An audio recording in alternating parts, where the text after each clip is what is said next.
My husband said his family's Christmas trip had been canceled, so I agreed to work the holiday shift at the hospital. During my break, I saw a post from his sister on social media, a photo of a grand dinner. They were all there, except for me. My husband was smiling, his hand on the waist of a woman I had never seen before. The caption read, "Family all together at our lake house. The lake house was mine." 5 minutes later, the photo was gone. I started making a plan. The following week, on New Year's Eve, the police called me, and everyone's life turned upside down. 7 years of marriage, 15 years together since high school. Michael was my first and only love, and I believed he felt the same way about me. As a surgeon at Chicago General, my shifts were grueling, but Michael always said he was proud of my dedication. I believed him. December arrived with the promise of a quiet Christmas. Michael had planned a trip with his family to my lake house, the property I inherited from my grandmother. But on a Monday, a week before Christmas, he walked into the kitchen with an expression he was trying to make look disappointed. "Sarah, honey, I've got some bad news," he said, pouring himself a coffee. "The Christmas trip is off." I looked at him over my mug, surprised. "Canceled? Why?" "Well, some things came up. My sister had a last-minute work thing. My dad's not feeling well." He sighed. "So, they decided it was best to cancel." It didn't make sense. Michael's family was incredibly close, especially during the holidays. But I was a doctor, used to accepting that emergencies happen.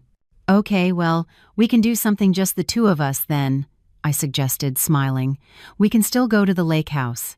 Michael shook his head quickly. "Actually, I was thinking, didn't you mention Dr. Richards was desperate to find someone to cover the Christmas shift? Maybe you could help him out. After all, our plans are off now. Michael, it's our first Christmas without plans in years." "Sarah," he took my hands, looking into my eyes. "You always say saving lives is your calling. Think of how many people might need you that day. I'll be fine, I promise. And we'll make up for it when you get back. How about that?" How naive I was. How did I believe every word? "Are you sure?" I asked. "Absolutely. Take the shift, honey. Help people. I'm so proud of you." The next day, I confirmed with Dr. Richards that I would cover the Christmas shift and the New Year's Eve shift as well. When I told Michael, he seemed pleased. At the time, I interpreted it as pride. Christmas Eve was brutal. 3 emergency surgeries before noon. It was almost 8 p.m. when I finally got a break. I sat in the staff lounge with a sandwich and pulled out my phone. I opened Instagram, almost out of habit. The first post that appeared made my heart stop. It was from Jennifer, Michael's sister. The photo showed a long, festive table laden with food, surrounded by smiling faces. Michael's parents, Jennifer and her husband, 2 cousins with their wives, and Michael. My Michael, holding a glass of wine, smiling broadly. Next to him, a blonde woman in a tight red dress I had never seen before. His hand was on her waist. The caption read, "Perfect Christmas at our lake house. Family together, delicious food, and toasting the year's blessings." Our lake house. My property. The trip that had been canceled. My fingers moved on instinct. I took a screenshot. It was a good thing I acted fast, because 5 minutes later, when I went back to her profile, the photo was gone. Michael had lied. Completely, deliberately lied. Who was that woman? Just then my pager went off. Emergency. I took a deep breath. 1, 2, 3. I packed away the pain, the rage. I put on my professional mask. There were lives that depended on me. The next 6 hours were a blur of blood and sutures. We saved 3 of the 4 victims. When I left the hospital, it was after 4 a.m. Michael was asleep when I got home. I stood in the bedroom doorway, watching him. How many times had I looked at that face and seen my future? Michael woke up around 10 a.m. "Hey, honey, when did you get in? How was the shift?" "It was intense. We lost a patient." "Oh, that's a shame, but you did everything you could, I'm sure." "Want me to make some breakfast? We can have our Christmas now." Our Christmas. While yesterday he had his with his whole family, with that woman on my property. Sure, that would be great, I forced a smile. I watched him get out of bed and head for the shower, whistling as if he hadn't just betrayed me in the cruelest way possible, but I said nothing. One thing had become crystal clear. I needed the whole truth before I acted, and I needed a plan. That property was mine, and mine alone, inherited from my grandmother before we were married. How long had this been going on? Who was that woman? I dried my tears and started to think strategically. Michael wanted to play a game. Fine, but he was playing against the wrong woman. I was a surgeon, trained to work under pressure, to have steady hands when everything was falling apart. The next few days were a masterclass in acting. I smiled, I talked, I faked normalcy while I executed my plan. I met Lisa, my best friend, at a quiet cafe. I showed her the photo without a word. "That son of a bitch," was the first thing Lisa said. "Sarah, damn it, I had a feeling." My heart stopped. "What?" Lisa sighed. "About 2 months ago, I saw Michael at a restaurant with a blonde woman. They looked cozy. I wanted to tell you, but then I thought maybe it was just a coworker, a client. I need to know who she is," I said, my voice firm. "And I need to know everything." "I have a guy," Lisa said immediately. "A private investigator. Discreet, efficient." 2 hours later, I was talking to Vince Callahan, the investigator. I showed him the photo, gave him all the details. "I need information, as fast as possible. I can have preliminary answers in 48 hours. That night, Michael came home with Chinese takeout. "Hey, honey, so about New Year's, yeah, my dad's still not 100%, you know? So I think I'm just going to stay in. No party, no family, just watch TV, maybe some neighborhood fireworks." He shrugged, looking resigned. "But then again, you're working the New Year's shift too, right?" So, I'd be alone anyway. He picked up a spring roll, chewing thoughtfully. "You know what would be great? After the holidays, you should take a few days off. With the money from your holiday shifts, they're double pay, right? We could take an amazing trip, maybe even that resort you've always wanted to see. What do you think?" I looked at him, at that charming smile, at those eyes that seemed so sincere, and then the memories hit me like an avalanche. I always paid for the vacations, all of them. The trip to the Caribbean last year was on my credit card. The weekend in New York 2 years ago came from my bank account. I paid for most of the groceries. Michael had an impressive habit of forgetting his wallet at the supermarket. I paid the mortgage. The down payment had been mine, and I covered 70% of the monthly bill because his salary as a store manager didn't stretch that far. I paid the utilities power, water, internet, streaming services all from my account, while his money supposedly went to helping his parents. I paid his car note. For that sedan he loved to show off to his friends. I had co-signed the loan and ended up making most of the payments because he was having temporary financial difficulties. And now he wanted me to use the double pay I earned through my own sacrifice to fund a trip that I would, once again, be paying for. All while he was spending money on another woman. While he was using my lake house to entertain a stranger, with his entire family supporting him, knowing, posing for pictures as if it were all perfectly acceptable. For a moment, the rage was so intense it nearly choked me, but then I took a deep breath and forced a sweet smile. "You know what? I think that's a great idea. With the holiday pay, it'll be a nice bonus." I paused, taking his hand across the table. "You always have the best ideas, honey. A trip after all this would be perfect." The relief on his face was almost palpable. "Really? Oh, honey, you're amazing. I don't know what I did to deserve you." "Neither do I," I murmured, too low for him to hear. Coincidentally, at that moment, Michael's phone buzzed on the table between us. The screen lit up with a message notification. It was Jennifer, his sister. The message preview was visible on the lock screen. Same plan as Christmas. Michael snatched the phone so fast, he almost knocked over his water glass. His eyes widened for a fraction of a second when he realized I was looking right at the screen. He locked the phone immediately, forcing a nervous laugh. "That's my sister, asking if I'm spending the holiday alone again," he said, shoving the phone in his pocket. I nodded slowly, keeping my expression neutral.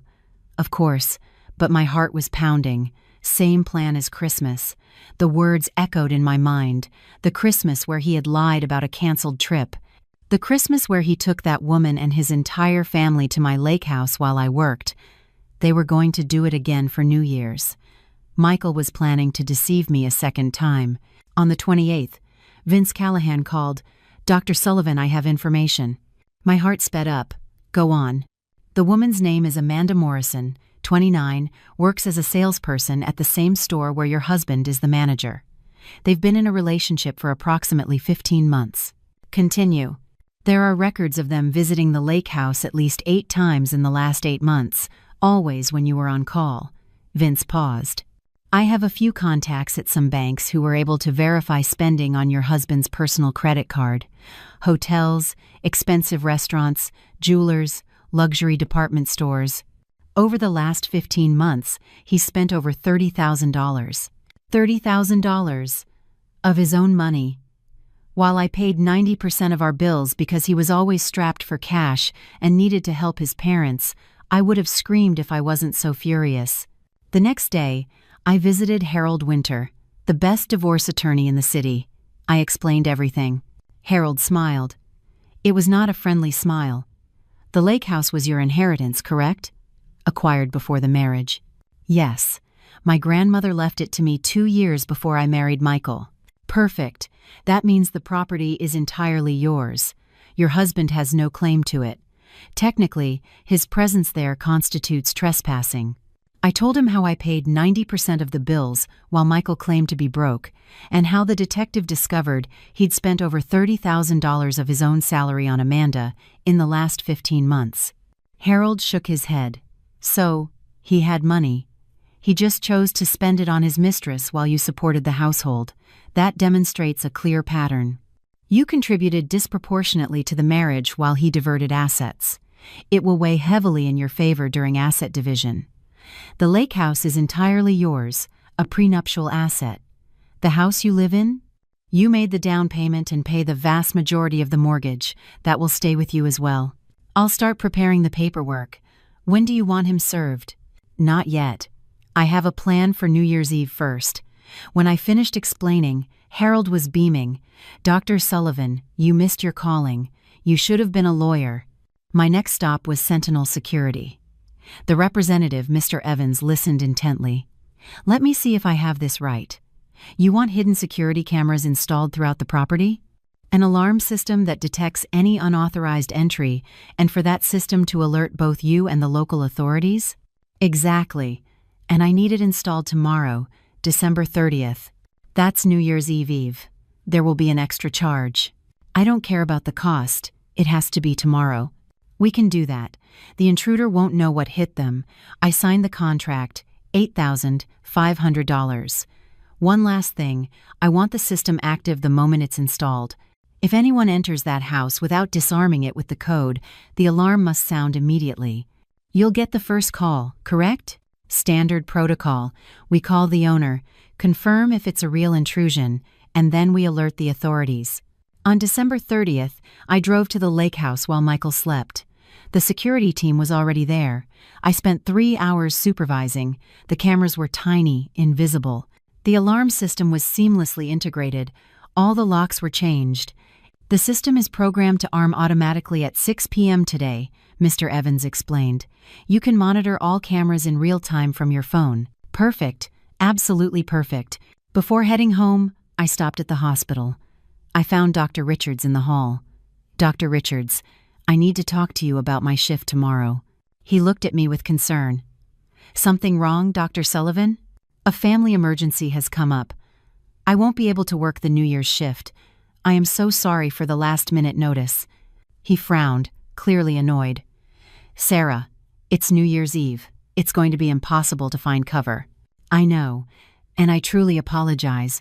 But it's unavoidable," I said, my tone firm and professional. He sighed. "All right. I'll have to shuffle the roster. But you owe me one, doctor." "Thank you, doctor. I'll make it up to you."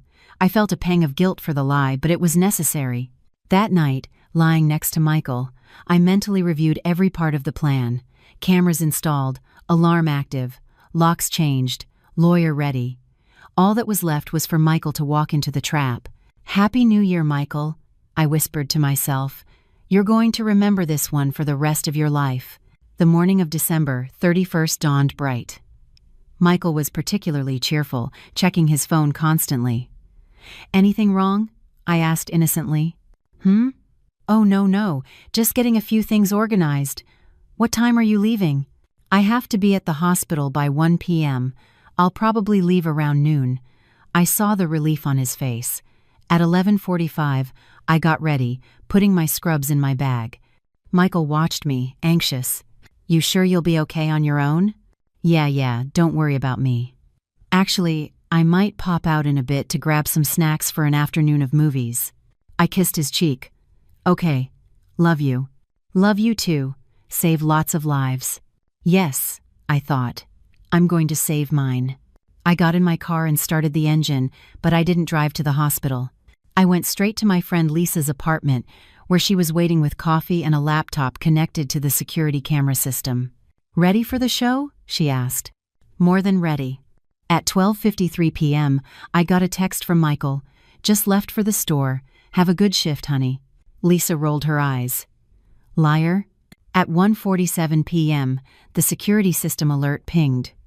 On the laptop screen, I saw Michael's car pull up in front of the lake house. 2 other cars followed. The doors opened. Michael and Amanda got out of the first car, along with his cousin Ted and his wife. From the second car, Michael's parents, his Aunt Miriam, and Uncle Bob. Jennifer emerged from the third car with her husband and another cousin. The cameras had high-quality audio. I could hear every word in crystal-clear sound, as if I were standing right there beside them. Michael walked up to the front door, fumbling with his keychain. I heard the jingle of keys, then the sound of him trying to jam one into the lock. "Damn it. I think I grabbed the wrong set of keys." His voice came through the laptop speakers with perfect clarity.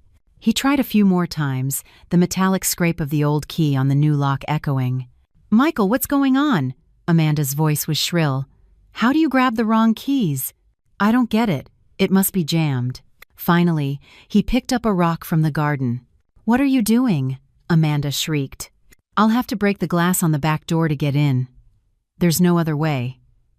"I'll fix it later." "I'm not driving all the way back just to get the keys." "Michael, this doesn't feel right," his mother began. "Mom, it's fine. Trust me." He smashed the glass and unlocked the door from the inside. The second he stepped through, the system detected an intrusion. 15 seconds later, my phone rang. "Mrs. Sarah Darcy, we have an intrusion detection at your property. Are you on site?"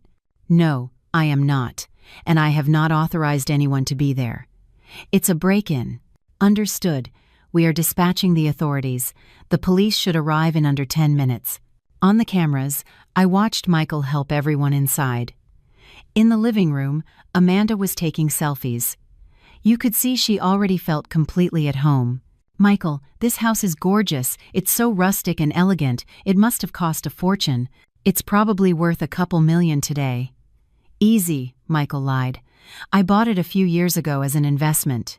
Lisa snorted beside me. "A couple million. He doesn't even have a couple thousand." 5 minutes later, I saw flashing red and blue lights. 2 patrol cars pulled up.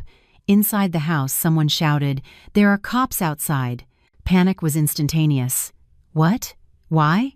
Michael ran to the window. "Shit." A loud knock on the front door. "Police! Open the door!" Michael opened it, his hands trembling. 3 officers stood on the porch. "Good afternoon. We received a break-in alert for this property. Identification, please." My name is Michael Darcy, but there must be some mistake." "Mr. Darcy, does this property belong to you?" "Well, it's in the family. It belongs to my wife." "Your wife?" The officer consulted his notepad. "The property is registered to a Sarah Marie Sullivan. Is that your wife?" Amanda, who was standing beside Michael, froze. "Wife? Wife?" Her voice went up an octave. "Michael, you told me this house was yours. You said you were separated." "Amanda, shut up." Michael hissed through his teeth, his eyes wide with panic. "Don't you tell me to shut up, you lying sack of shit." "Mr. Darcy," the officer interrupted, his voice harder now. "I'm going to ask you again. Is Sarah Marie Sullivan your wife?" "Yes, that's right. That's my wife's maiden name. But look, there's been a misunderstanding. Let me just call her. She'll clear this all up." Michael pulled his phone out with trembling hands and dialed my number. My phone started vibrating on the table next to me. I looked at it. I let it ring and ring and ring until it went to voicemail. She's not picking up," Michael said, his voice growing more desperate. "But that's because she's a doctor, an ER surgeon. She's on shift right now at the hospital. She's probably in surgery or something. She can't answer, but I swear." The officer looked from Michael to Amanda, who was now standing with her arms crossed and a furious expression. The officer's face hardened. "Let me get this straight, Mr. Darcy. Your wife, the doctor, is at the hospital saving lives right this minute," he gestured toward Amanda. "While you're here, at her property, with another woman?" Michael went pale. Amanda took a step away from him, her eyes wide with horror and rage. It's not like that. You don't understand." "I understand perfectly, sir." The older officer walked to the back of the house, looking at the shattered glass on the ground and the damaged frame.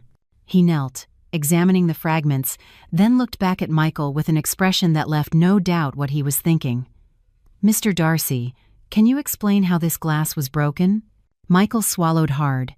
The key wasn't working, you see. I tried all the doors and nothing would open. The lock must have frozen in the cold or something, so I had no choice. I had to break the glass to get us in, but I'm going to fix it. I'll call a glazier first thing tomorrow."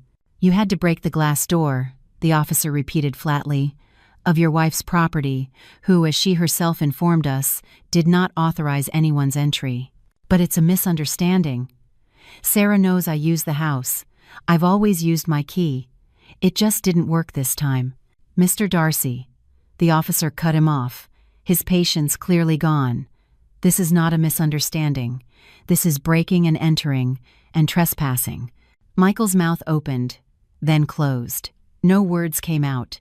The officer turned to the group of people watching with growing horror. "All right. I need everyone to step outside the house immediately and provide identification. Let's do this in an orderly fashion. Form a line, please." One by one, they filed out of the house. The cameras caught their horrified expressions. A younger officer checked something on his patrol car's computer. "Sarge, we've got a problem. The blonde woman, Amanda Morrison, she has an active warrant." "A warrant?" Amanda went white. "No, there must be some mistake. Amanda Morrison. Date of birth, April 3rd, 1996? "Yes, but there's an outstanding warrant for aggravated assault, incident involving an ex-boyfriend. Ma'am, you missed your court date. I'm going to need you to place your hands behind your back." "No, it was a misunderstanding. It was self-defense." Two officers cuffed her as she screamed, spat, and kicked. Michael, do something. Help me." He just stood there, paralyzed. The sergeant turned back to the group. "All right, all of you will need to come down to the station to give a statement." When the last patrol car drove away, I finally let myself relax. I slumped back on Lisa's couch, shaking with relief. "Wow," Lisa said. "Sarah, that was incredible. And Amanda getting arrested? Was that luck, or did you know?" I had no idea. That was pure karma. We both started laughing, tears streaming down our faces. My phone rang. It was an unknown number. "Dr. Darcy, this is Sergeant Williams. I'd like to confirm a few details." "Of course, Sergeant. You confirm that you did not authorize any of the 12 individuals found on your property?" "I confirm. I authorized no one." "The man on the property was Michael Darcy, along with his family. He claimed to be your husband and said you gave him permission." "That information is incorrect, Sergeant, especially him. We are separated and in the process of divorce." "What will happen to them?" "Miss Amanda Morrison will remain in custody on her outstanding warrant. As for your husband, since he was the one who broke the window and facilitated entry, he is being charged with residential breaking and entering. He'll be held until his bail hearing. The others were cited for trespassing, but will be released after processing. They'll have a court date in a few weeks." I processed the information. Michael and Amanda would be spending New Year's and the next few days in jail. Thank you for the information, Sergeant. I hung up and looked at Lisa. Amanda is locked up until her court date, and Michael will be held until his bail is set on January 2nd. The others will be released in the middle of the night. Lisa whistled softly. Michael is spending New Year's Eve in jail. That's poetic. It is, I replied, a cold smile on my lips. I picked up my phone again and called my lawyer, even though it was New Year's Eve. Harold? It's Sarah Sullivan. Dr. Sullivan. Everything all right? Perfect. I need the divorce papers ready to be served on January 2nd. Can you do that? There was a pause. January 2nd. That's a tight turnaround, but I assume it's urgent. I'll get it done. The documents will be ready. Thank you, Harold. Happy New Year to you too, Sarah, and congratulations. You played this perfectly. I spent New Year's Eve at Lisa's apartment. Her family was warm and welcoming, treating me with kindness without asking invasive questions. Throughout dinner, my phone buzzed nonstop. Jennifer. Then his mother, Patricia. His father, Robert. Missed calls piled up. Texts poured in. I read them without responding. From Jennifer, Sarah, for God's sake, answer the phone. Michael's been arrested. From Patricia, Sarah, I don't know what misunderstanding there was, but Michael is in a jail cell. He said you would fix this. Please call back. From Jennifer again. Sarah, is this a joke? He could be in there until the 2nd. Please answer. I read each message with a neutral expression. At midnight, as fireworks exploded outside, my phone buzzed one last time. Another text from Patricia. Sarah, answer me. Michael is desperate. I ignored it. I felt a strange peace. For new beginnings, Lisa said, raising her glass. To new beginnings, I repeated. On January 1st, I woke up early and drove to my house. It was time to finish the job. First, I called the credit card company. I'd like to cancel the additional card linked to my account. Yes, the one in the name of Michael Darcy. Immediately, please. May I ask the reason, ma'am? I'm getting a divorce. He no longer has authorization to use my credit. Understood perfectly. The card will be canceled within 2 hours. Would you like me to issue a new card number for yourself as a security measure? Yes, please. Then I spent the day methodically packing every single one of Michael's belongings into boxes, which I stacked neatly in the garage. I removed our photos from the frames. I separated the gifts he'd given me over the years, most of them paid for, with the supplementary credit card on my account. When I was done, the house felt lighter, cleaner, more mine. I called a moving company. I need to schedule a pickup for tomorrow, January 2nd, at 10 a.m. I need you to take the boxes from my garage and deliver them to this address. I gave them the address of Michael's parents. Just leave everything on the front porch, and there's a large envelope that needs to be placed visibly on top of the pile. At 10 a.m., while Michael was at his bail hearing, his belongings would be delivered to his parents' doorstep, with the divorce papers waiting for him on top. Perfect timing. That evening, my phone rang. Unknown number. I answered cautiously. Sarah? Sarah, thank God you answered. It was Michael, his voice desperate. Sarah, you have to listen to me. There's been a terrible misunderstanding. The words tumbled out. My parents called after you left for your shift, said my dad was feeling great, and they suggested a last-minute party at the lake house. I grabbed the keys but must have taken the wrong set. You know how I am. When we got there and the key didn't work, I didn't want everyone to have to turn back, so I broke the glass. It was stupid, I know. But then the cops showed up. It must have been a nosy neighbor. When they called you, you must have told them you didn't give anyone permission, but you didn't know it was us. It all happened so fast. He paused for breath. Sarah, are you there? I'm listening. So please, you have to come down to the station and tell them it was all a misunderstanding, that you gave me permission to use the house. Please, I'm in a cell, Sarah. This is a nightmare. I closed my eyes. The lie was so elaborate, so convincing. If I didn't know the truth, I might have even believed him. Michael, calm down. Breathe. Do you believe me? Please say you believe me. I believe you, I lied softly. It was a terrible misunderstanding. I'll fix this right now. I'm heading to the station to withdraw the complaint and explain that you had my permission. You'll be out of there today, okay? Really? Oh, Sarah, I knew it. I knew you'd understand. You're amazing. I love you so much. Don't worry. I'll take care of it. I hung up. I did not go to any police station. 3 hours later, my phone rang again. I didn't answer. It rang 3 more times. I let them all go to voicemail.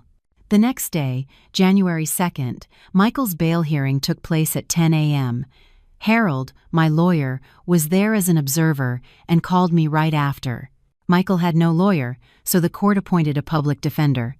Bail was set at $10,000. Did he pay it? He tried. He tried to use a credit card, but the transaction was declined. He tried 2 more times. Apparently, none of his family members had $10,000 available. He was visibly shocked when the card didn't work and started calling you frantically from the courthouse. I didn't answer. So he'll be staying there until they can raise the money. It didn't take long. At 11:30, my phone rang. Patricia. I answered. Sarah. Finally. Michael has been in jail since the 31st. Where have you been? I'm at home, having some tea. He's in jail, Sarah, because of a misunderstanding. You need to come down to the courthouse and pay his bail. You have the money. I do have the money, but I'm not going to pay it. What do you mean you're not going to pay? He's your husband. What is your problem? My problem? Do you really want to know what my problem is, Patricia? My problem is your entire family. And for the record, Michael was my husband. The divorce papers have been served. He is no longer my problem. Sarah, you can't be serious. You have to get him out. You get him out. He's your son. You pay his bail, I replied calmly. Or better yet, ask Amanda to pay it. I'm sure she can pawn some of the expensive gifts Michael bought her. There was a silence. Then, Amanda? What Amanda? I almost laughed. Really, Patricia? We're pretending now? Amanda Morrison, the blonde in the red dress from Christmas and New Year's. The woman he's been having an affair with for 15 months. The woman you all know very well, since you were all there celebrating his betrayal. Another, longer silence. Look, Sarah.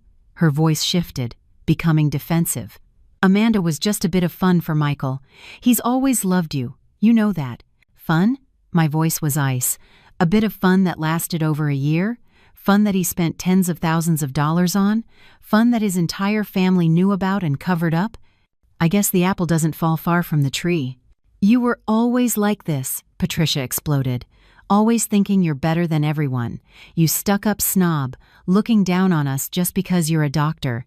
You were never good enough for my son. Funny, I replied calmly. You all seemed to enjoy what my stuck-up snob money could provide, didn't you? The vacations I paid for, the nice dinners, the lake house you love to use. She had no answer. By the way, I continued, I left a little surprise for you on your front porch. Enjoy. I hung up. 4 hours later, my phone rang again. It was Michael. They must have scraped the bail money together. Sarah, what did you do? My mother is hysterical. You sent my things to my parents' house with divorce papers. You can't just kick me out of our house. We bought it together. No, Michael. I bought the house.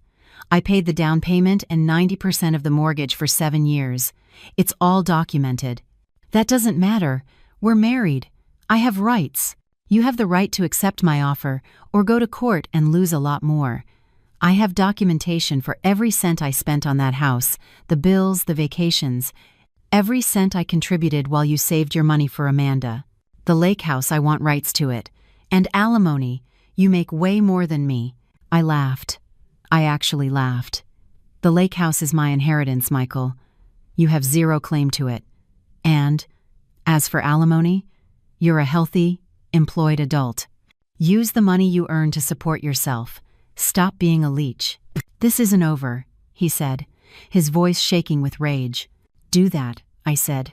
My lawyer is waiting. I hung up. A few days later, Amanda was released on bail. The first thing she did was march into the department store where she and Michael worked. The story went viral.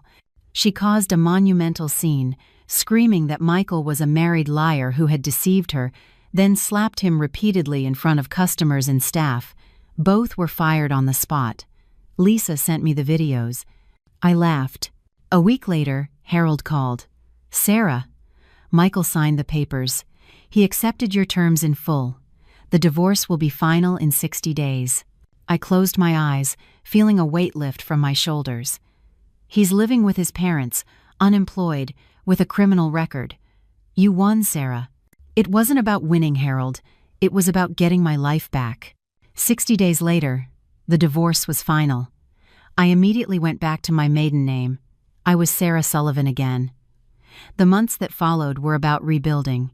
I sold the house, moved into a modern high-rise apartment downtown with a view of the river, and decorated it exactly as I wanted. For the first time in years, I was living in a space that was completely and utterly mine. The lake house remained my sanctuary, untouched. Sometimes I'd go there on weekends, sit on the deck, and silently thank my grandmother for leaving me that refuge. 6 months after the divorce, I was at a coffee shop when my phone rang. Unknown number. "Dr. Sullivan?" "It's Amanda Morrison."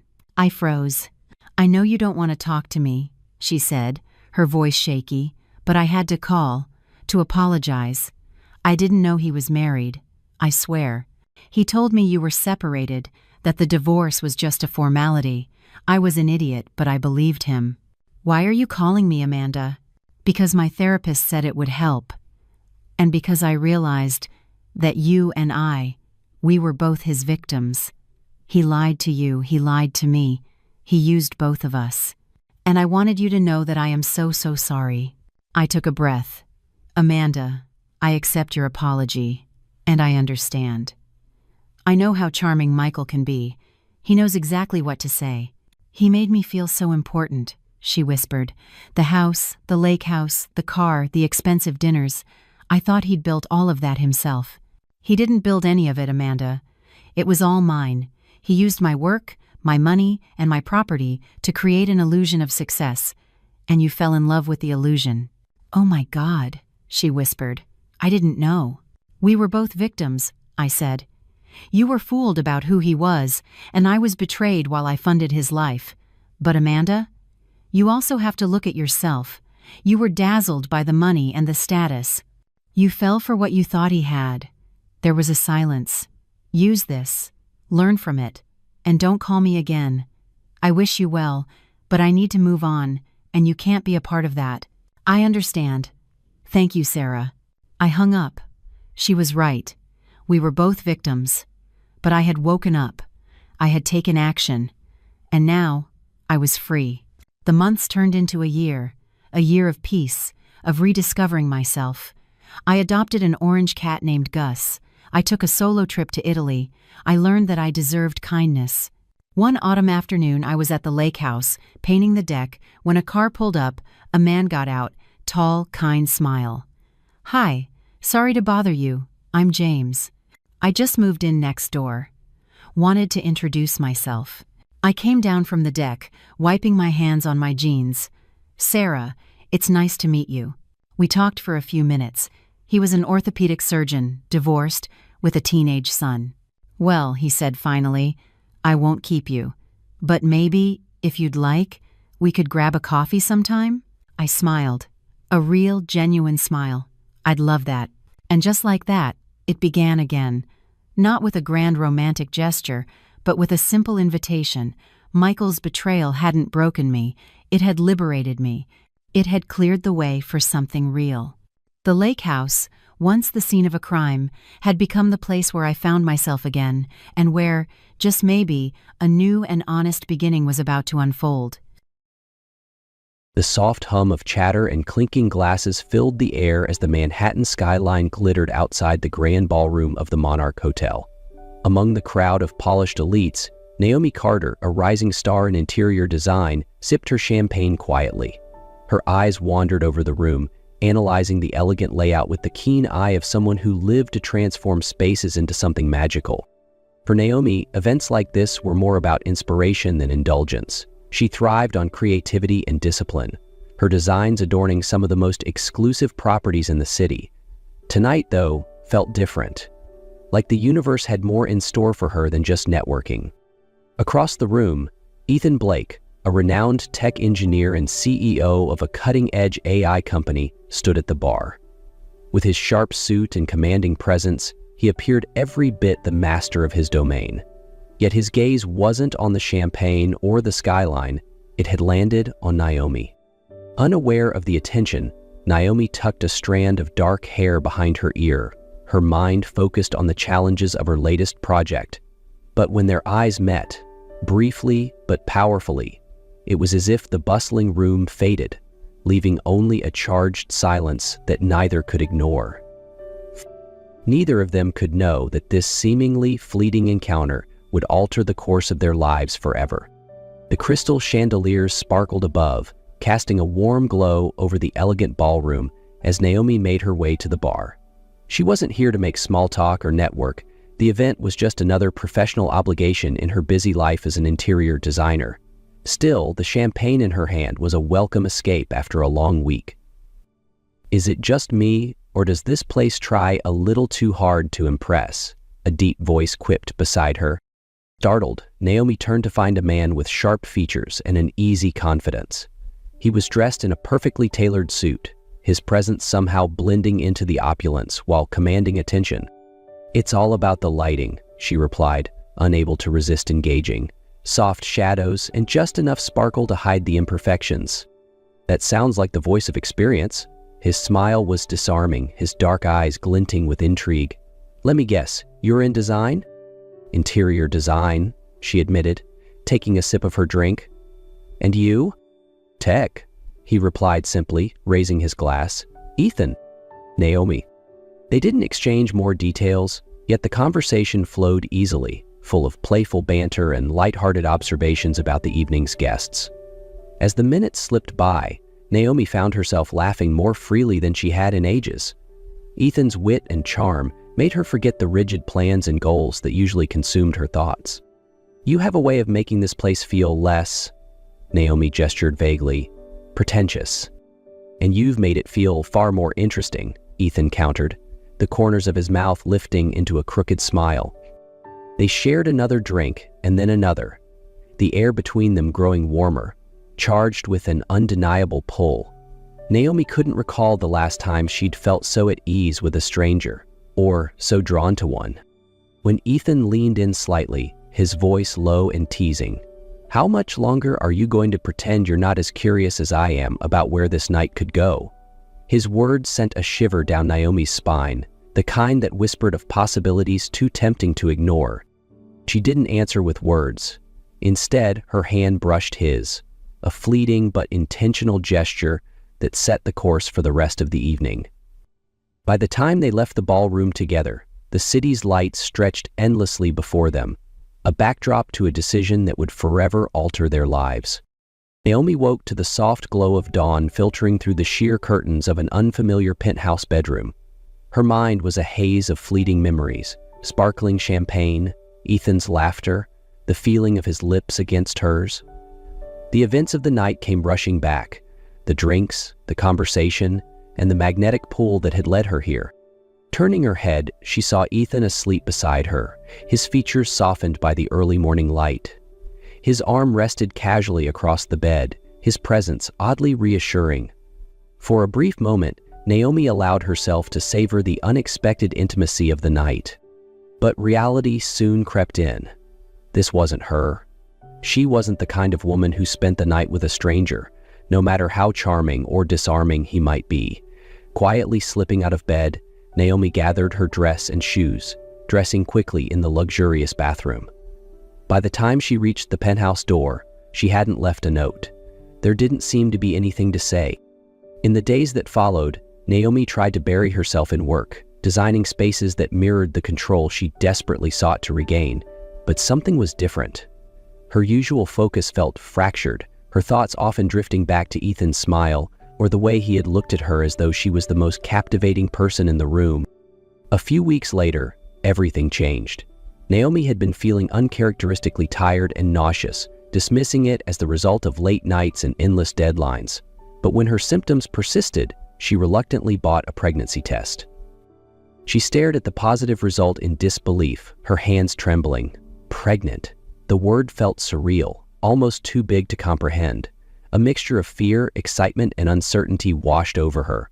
She placed a trembling hand on her stomach, her mind spinning with questions. What did this mean for her carefully constructed life? Could she do this alone? Her first thought was Ethan, but then the questions flooded in. How would he react? Would he even want to know? They had shared one extraordinary night, but they didn't exchange numbers or even last names. He was a stranger, after all. With no way to contact him, Naomi turned to her best friend Grace for advice.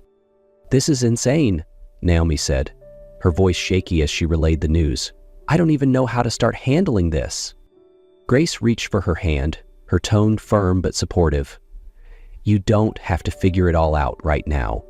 Focus on what matters, you and the babies. Everything else will fall into place."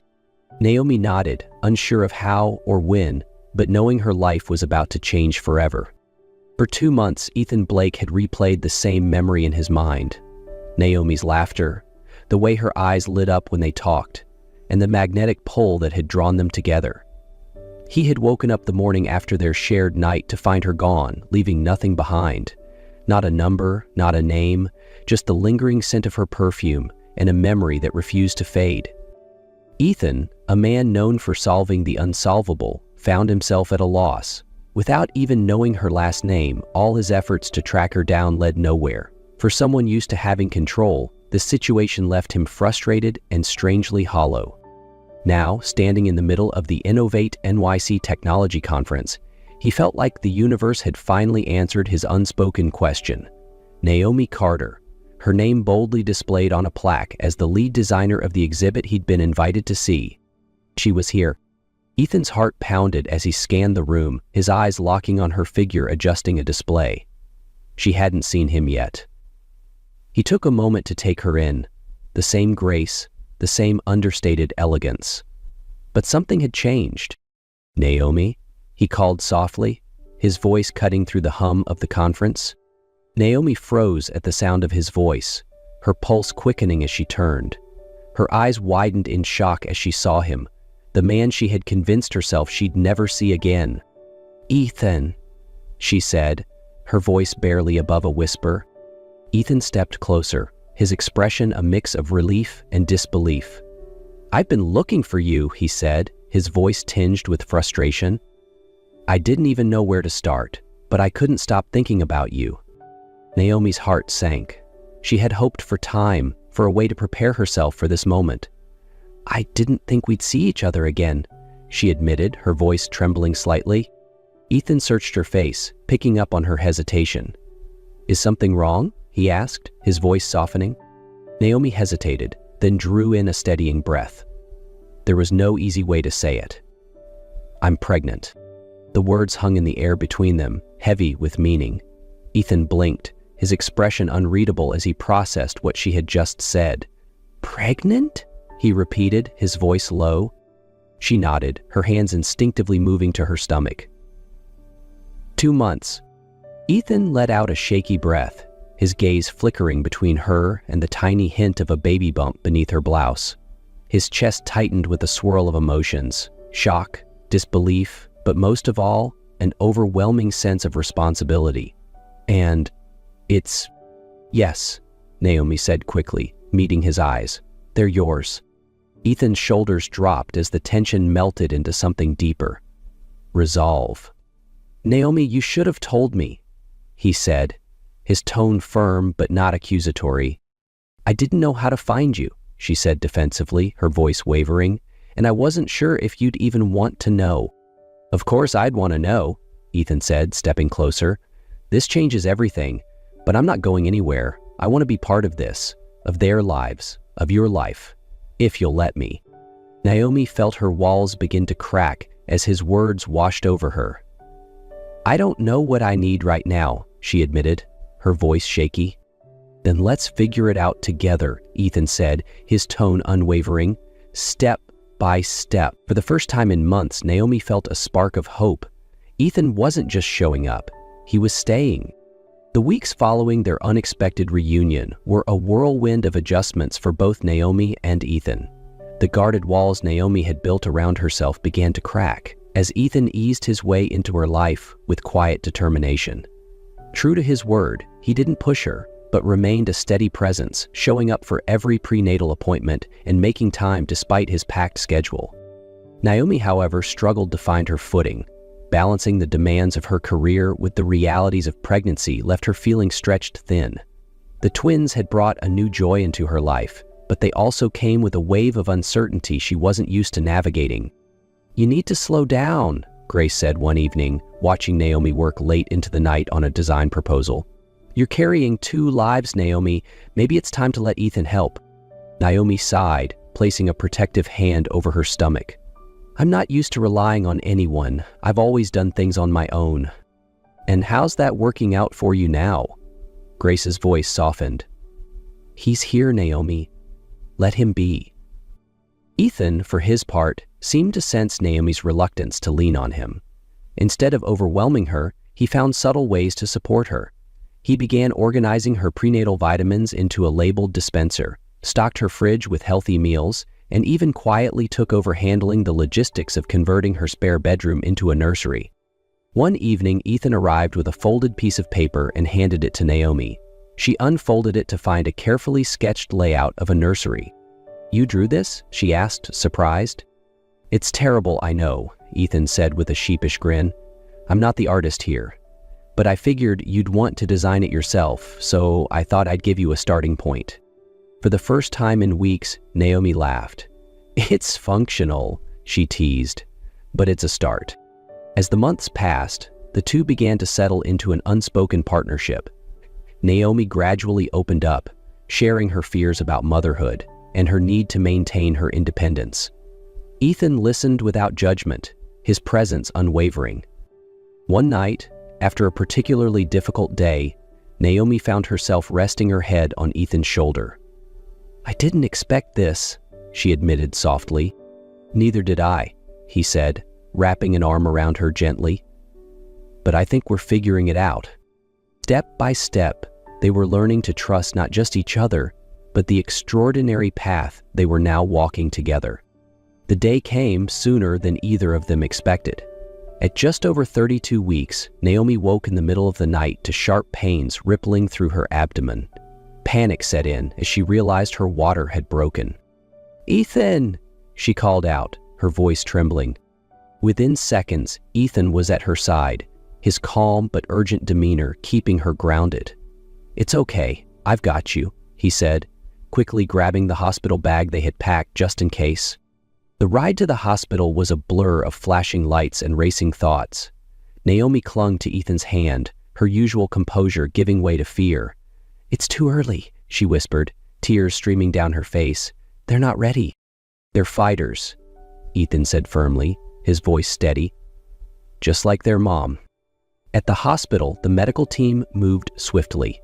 Naomi was rushed into a delivery room where the doctors confirmed she was in premature labor. Despite her fear, Naomi's instincts as a mother kicked in. She focused on her breathing, listening to the doctor's instructions, while Ethan stayed by her side, refusing to leave for even a moment. Hours later, the cries of their first baby filled the room, piercing through Naomi's exhaustion like a beacon of hope. Tears blurred her vision as she realized that this tiny sound marked the beginning of an entirely new chapter of her life. "It's a girl," the doctor announced, holding up the tiny, squirming newborn for just a moment before handing her off to the waiting NICU team. Naomi barely had time to process before the second baby arrived. A boy this time. His cry was softer but steady, a sound that filled Naomi's heart with relief. Ethan's eyes glistened as he squeezed Naomi's hand. "You did it," he whispered, his voice thick with emotion. Both babies were whisked away to incubators, each receiving the immediate care they needed to thrive. Naomi, exhausted but overwhelmed with love, leaned back against the hospital bed. "Luna and Theo," she murmured softly, the names they had decided on weeks ago finally spoken aloud. Ethan looked at her, his heart brimming with pride and gratitude. "Luna and Theo," he repeated, as if committing the names to memory. Hours later, as they visited the NICU together, Ethan placed a hand gently on Naomi's shoulder. Through the glass, they watched their tiny miracles, each fighting in their own way. "They're perfect," Naomi whispered. Ethan nodded, his voice full of reverence. "And so are you." Sunlight streamed through the glass walls of the botanical garden, casting a warm golden glow over the ceremony space. Delicate white roses and peonies adorned the arch where Naomi Carter and Ethan Blake were about to exchange vows. In the front row, nestled in their custom-made chinettes, two tiny bundles lay peacefully. Luna, with her delicate features and calm demeanor, rested quietly, while Theo, ever curious, waved his little hands as if conducting the string quartet playing in the background. Naomi stood in the bridal suite, adjusting the soft folds of her ivory dress. The gown, simple yet elegant, shimmered with subtle gold undertones that caught the light, a nod to the unconventional path that had brought her to this moment. "You look stunning," Grace whispered, her voice full of emotion as she adjusted Naomi's veil. Naomi's eyes shifted to the window, where she could see Ethan waiting at the altar. He looked as composed as always, his sharp suit perfectly tailored, but there was a softness to him now that hadn't been there before, a warmth that had grown through their shared journey. "Are you ready?" Grace asked. Naomi smiled, her hand instinctively moving to her necklace, which held two tiny charms shaped like stars, one for Luna, one for Theo. "More than I've ever been."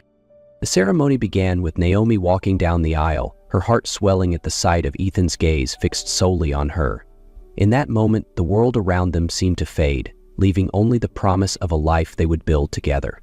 When she reached him, Ethan took her hands, his eyes shining with emotion. "You're breathtaking," he whispered. The officiant began, but their vows were what truly captivated the small, intimate gathering. "I promise to honor the love we've found in the most unexpected way, to cherish the strength we've built through every challenge, and to celebrate the miracles that brought us here," Ethan said, his voice steady yet full of feeling, "to stand by you, to protect Luna and Theo, and to cherish the life we've created together." Naomi smiled, her own voice steady despite the tears welling in her eyes. "I promise to be your partner in everything, raising our children, chasing our dreams, and finding joy in every moment we share." When they were pronounced husband and wife, the gathering erupted in cheers, but it was the soft laughter of their twins that truly marked the moment. Later that evening, as they danced under the twinkling lights of the garden, Ethan held Naomi close. "This is the beginning of everything," he said softly. Naomi leaned into him, her eyes drifting toward Luna and Theo. "And it's already perfect." As the celebration wound down, the soft glow of lanterns lit the botanical garden, casting an ethereal light over the evening. Ethan and Naomi sat side by side, watching Luna and Theo, who were now awake and gurgling happily in their bassinets. The twins were the center of their world, two tiny miracles who had brought an extraordinary depth of meaning to their lives. Naomi leaned her head on Ethan's shoulder, her wedding dress pooling gracefully around her. "It's strange, isn't it? How one unexpected night could lead to this," she said, her voice filled with quiet awe. Ethan smiled, his hand resting gently on hers. "I used to think I had everything figured out. My career, my plans, everything was on a timeline. Then you came along and rewrote everything I thought I knew about life." "And now?" Naomi asked, glancing up at him. "Now," Ethan said, his gaze fixed on Luna and Theo, "I can't imagine a life without you, or them. You're my future, Naomi, all three of you." Naomi felt tears prick her eyes as she looked at the man who had become so much more than she ever expected. "And you're ours." As the garden grew quieter and the last of their guests departed, Naomi and Ethan sat in peaceful silence, their hands intertwined. Nearby, Luna and Theo gurgled softly, their tiny hands reaching toward the stars above, as if already dreaming of the future their parents had promised to build together. The stars above seemed to echo the quiet symphony of their love, a story that had begun with a chance meeting but had grown into something extraordinary. "Together," Naomi whispered, her heart full. "Always," Ethan replied. The late afternoon sun cast a warm glow over the small cafe, where the soft hum of jazz music filled the air. Amanda Brooks moved swiftly between tables, balancing trays with the ease of someone who had long grown used to the chaos. As a single mother, exhaustion was her constant companion, but knowing her daughter Felicia was quietly waiting in the corner kept her going. Felicia, a 5-year-old with bouncing curls and wide, inquisitive eyes, usually spent her time drawing while waiting for her mother to finish her shift. But today, something unexpected happened.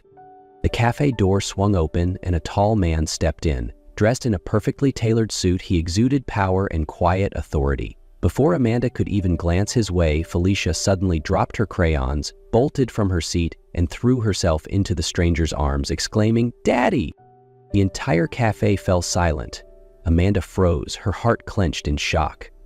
Julian Carter, the renowned CEO of Carter Enterprises, looked down at the little girl in astonishment. Confusion flickered across his face. He had never seen Felicia before. But then why did his heart pound so hard?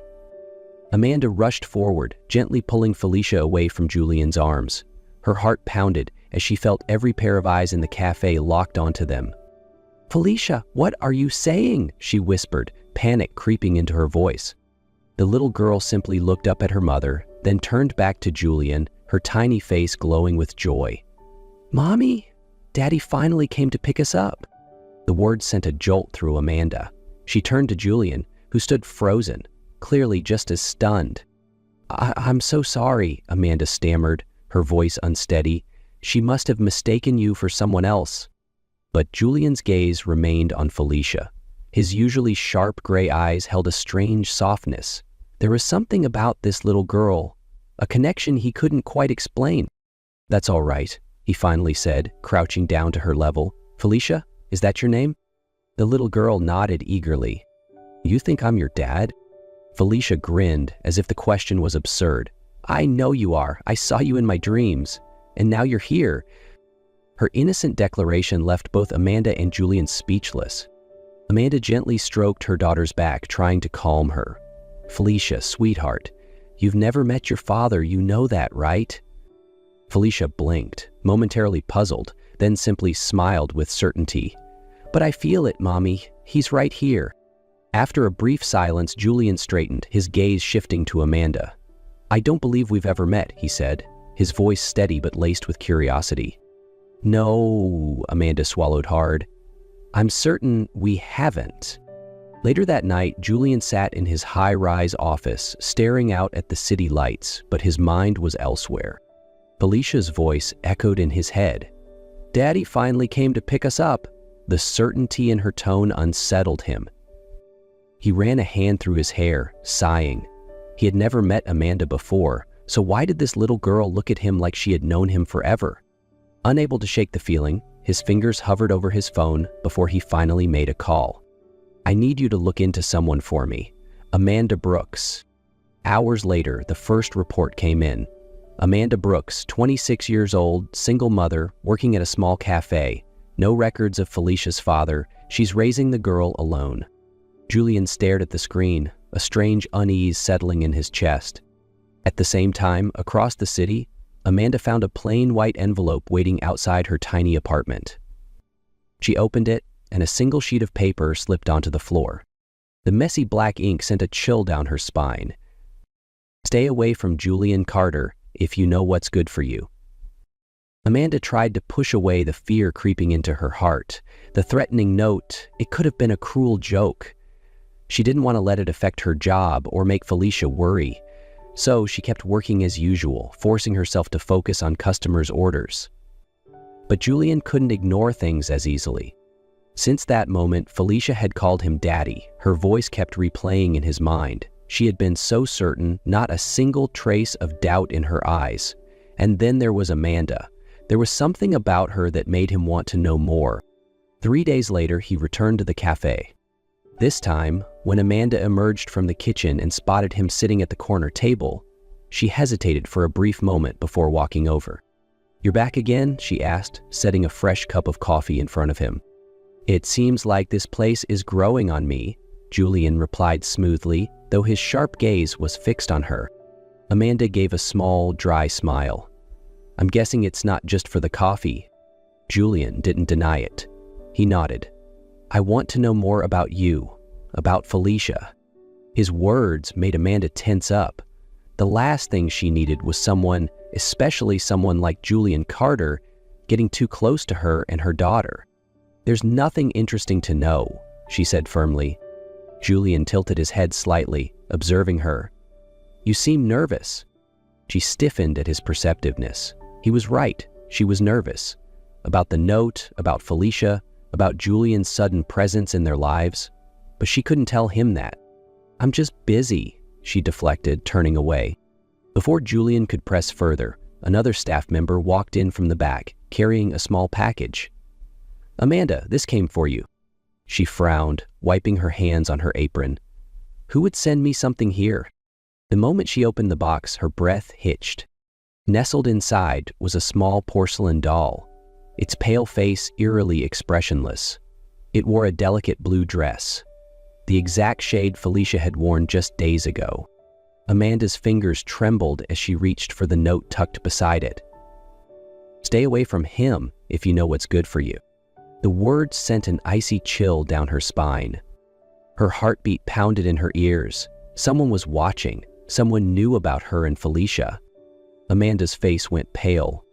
She quickly closed the box, not wanting Julian or anyone else to see. She didn't know who was doing this, but this was no coincidence. But things got even worse that night.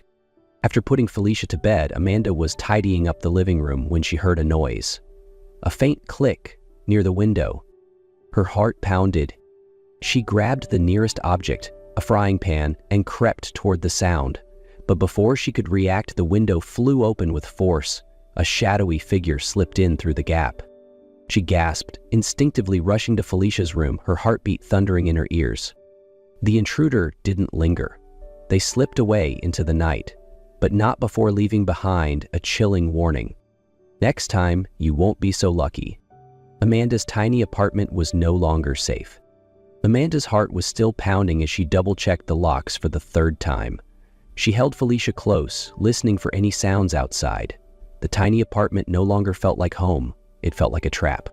She had no other choice. With trembling fingers, Amanda picked up her phone, scrolling to the number she had found on the business card Julian Carter had left at the cafe. She hesitated for a moment, then took a deep breath and pressed call. The line rang only twice before Julian picked up. Amanda? His voice was laced with surprise. She swallowed hard. I need to see you. On the other end, Julian immediately sensed the distress in her voice. He stood up from his chair in his office. Where are you? At home, Amanda whispered. But I can't stay here. Wait for me, Julian said sharply. I'm coming. 20 minutes later, a sleek black SUV pulled up in front of Amanda's apartment building. When she opened the door, she saw Julian standing there, flanked by two men in dark suits. Clearly his security team. Grab whatever you need and come with me. His tone left no room for argument. Amanda didn't ask questions. She quickly packed a small bag, scooped up Felicia, and followed Julian to the waiting car. As they drove off, she didn't notice the shadowy figure watching from a nearby alley.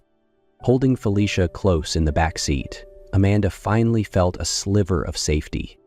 They arrived at a luxury high-rise building with top-tier security. When Julian opened the door, Amanda was struck by the spacious, elegantly furnished apartment. You and Felicia will stay here for now, Julian said, handing her a key. This place has round-the-clock security. Amanda looked at him, emotions swirling inside her. Why are you doing this for us? Julian crossed his arms, his gray eyes locked onto hers. Someone is targeting you. I can't ignore that. She clenched her fists. I don't want to be a burden to you. His brow lifted slightly.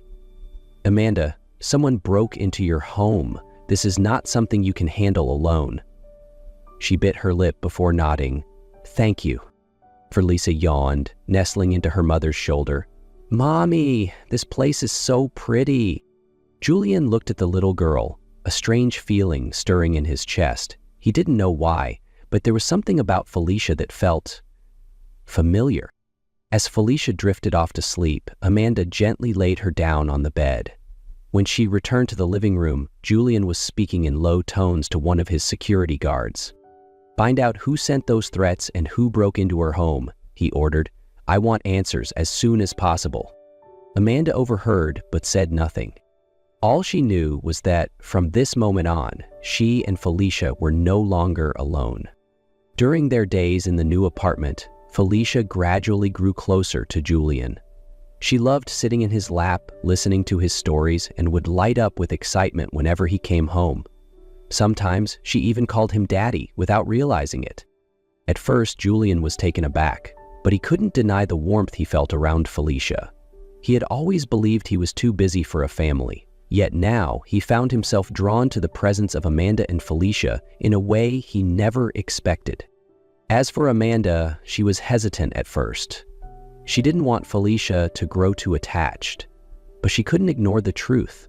Julian wasn't just a cold businessman. He was protective, caring, and, despite his sharp exterior, had a warmth she hadn't expected. One night, after Felicia had fallen asleep, Amanda and Julian sat together in the living room. "I never really had a family," Julian admitted, his voice low. Amanda clasped her hands together. "And I've always been afraid I wasn't good enough to be a mother." They met each other's gaze, unguarded for the first time. Julian couldn't let this continue any longer. He ordered his security team to dig deeper into the threats and the break-in. It didn't take long for them to uncover the man behind it all, Victor Lang. The name made Julian's jaw tighten. Victor Lang had once been a high-ranking employee at Carter Enterprises, but Julian had fired him 2 years ago for financial fraud. After his dismissal, Victor found a new position at Henderson Corp., a rival company that had been trying to sabotage Julian's business dealings for years. Now everything made sense. This wasn't just about revenge. Victor was trying to pressure Julian into backing out of a major deal, and the easiest way to hurt him was by targeting Amanda and Felicia. That night, Julian confronted Victor in person. Inside a dimly lit private meeting room at an upscale hotel, the tension was thick. Victor Lang leaned back in his chair, a smug smirk on his face. "Long time no see, Julian. Didn't think you'd come here yourself." Julian said nothing. Instead, he tossed a thick file onto the table. The weight of it made a dull thud against the polished wood. Victor's smirk faltered. He flipped through the pages, his eyes scanning over photographic evidence, security footage, timestamps, financial transfers, each one sealing his fate. Julian's voice was calm, but his words cut like a blade. "I have enough to bear you, Victor."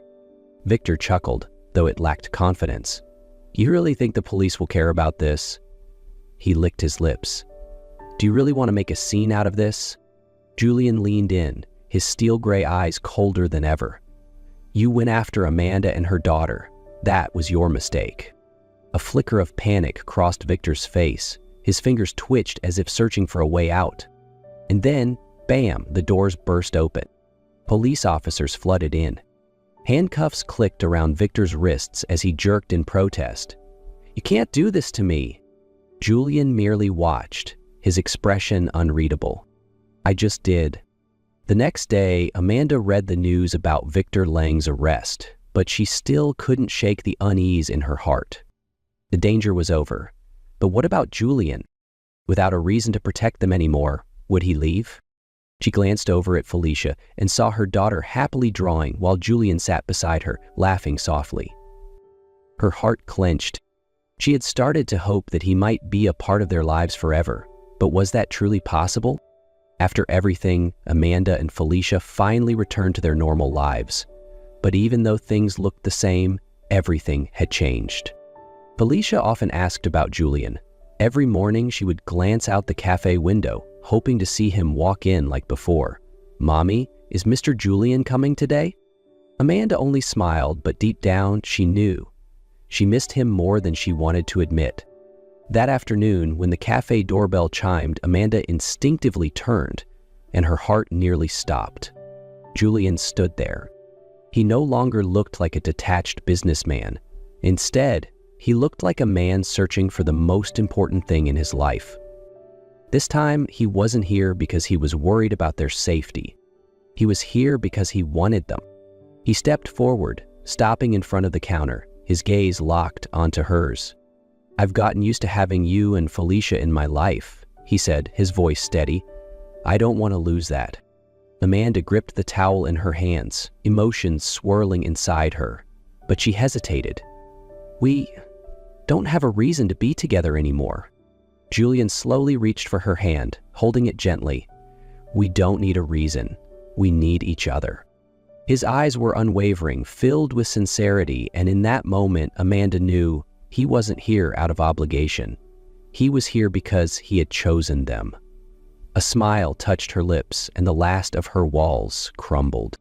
This time, she chose to believe in him.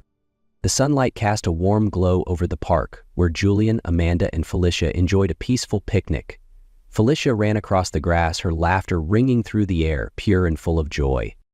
Beside Julian, Amanda sat on a soft blanket, watching her daughter with a tender smile. She had never imagined having a moment like this, a simple, quiet happiness, the feeling of a real family. Suddenly, Julian reached for her hand, his touch grounding her in the moment. "Amanda," his voice was steady, warm. "Let me love you and Felicia, not because I have to, but because it's the one thing I want most in this life." She froze.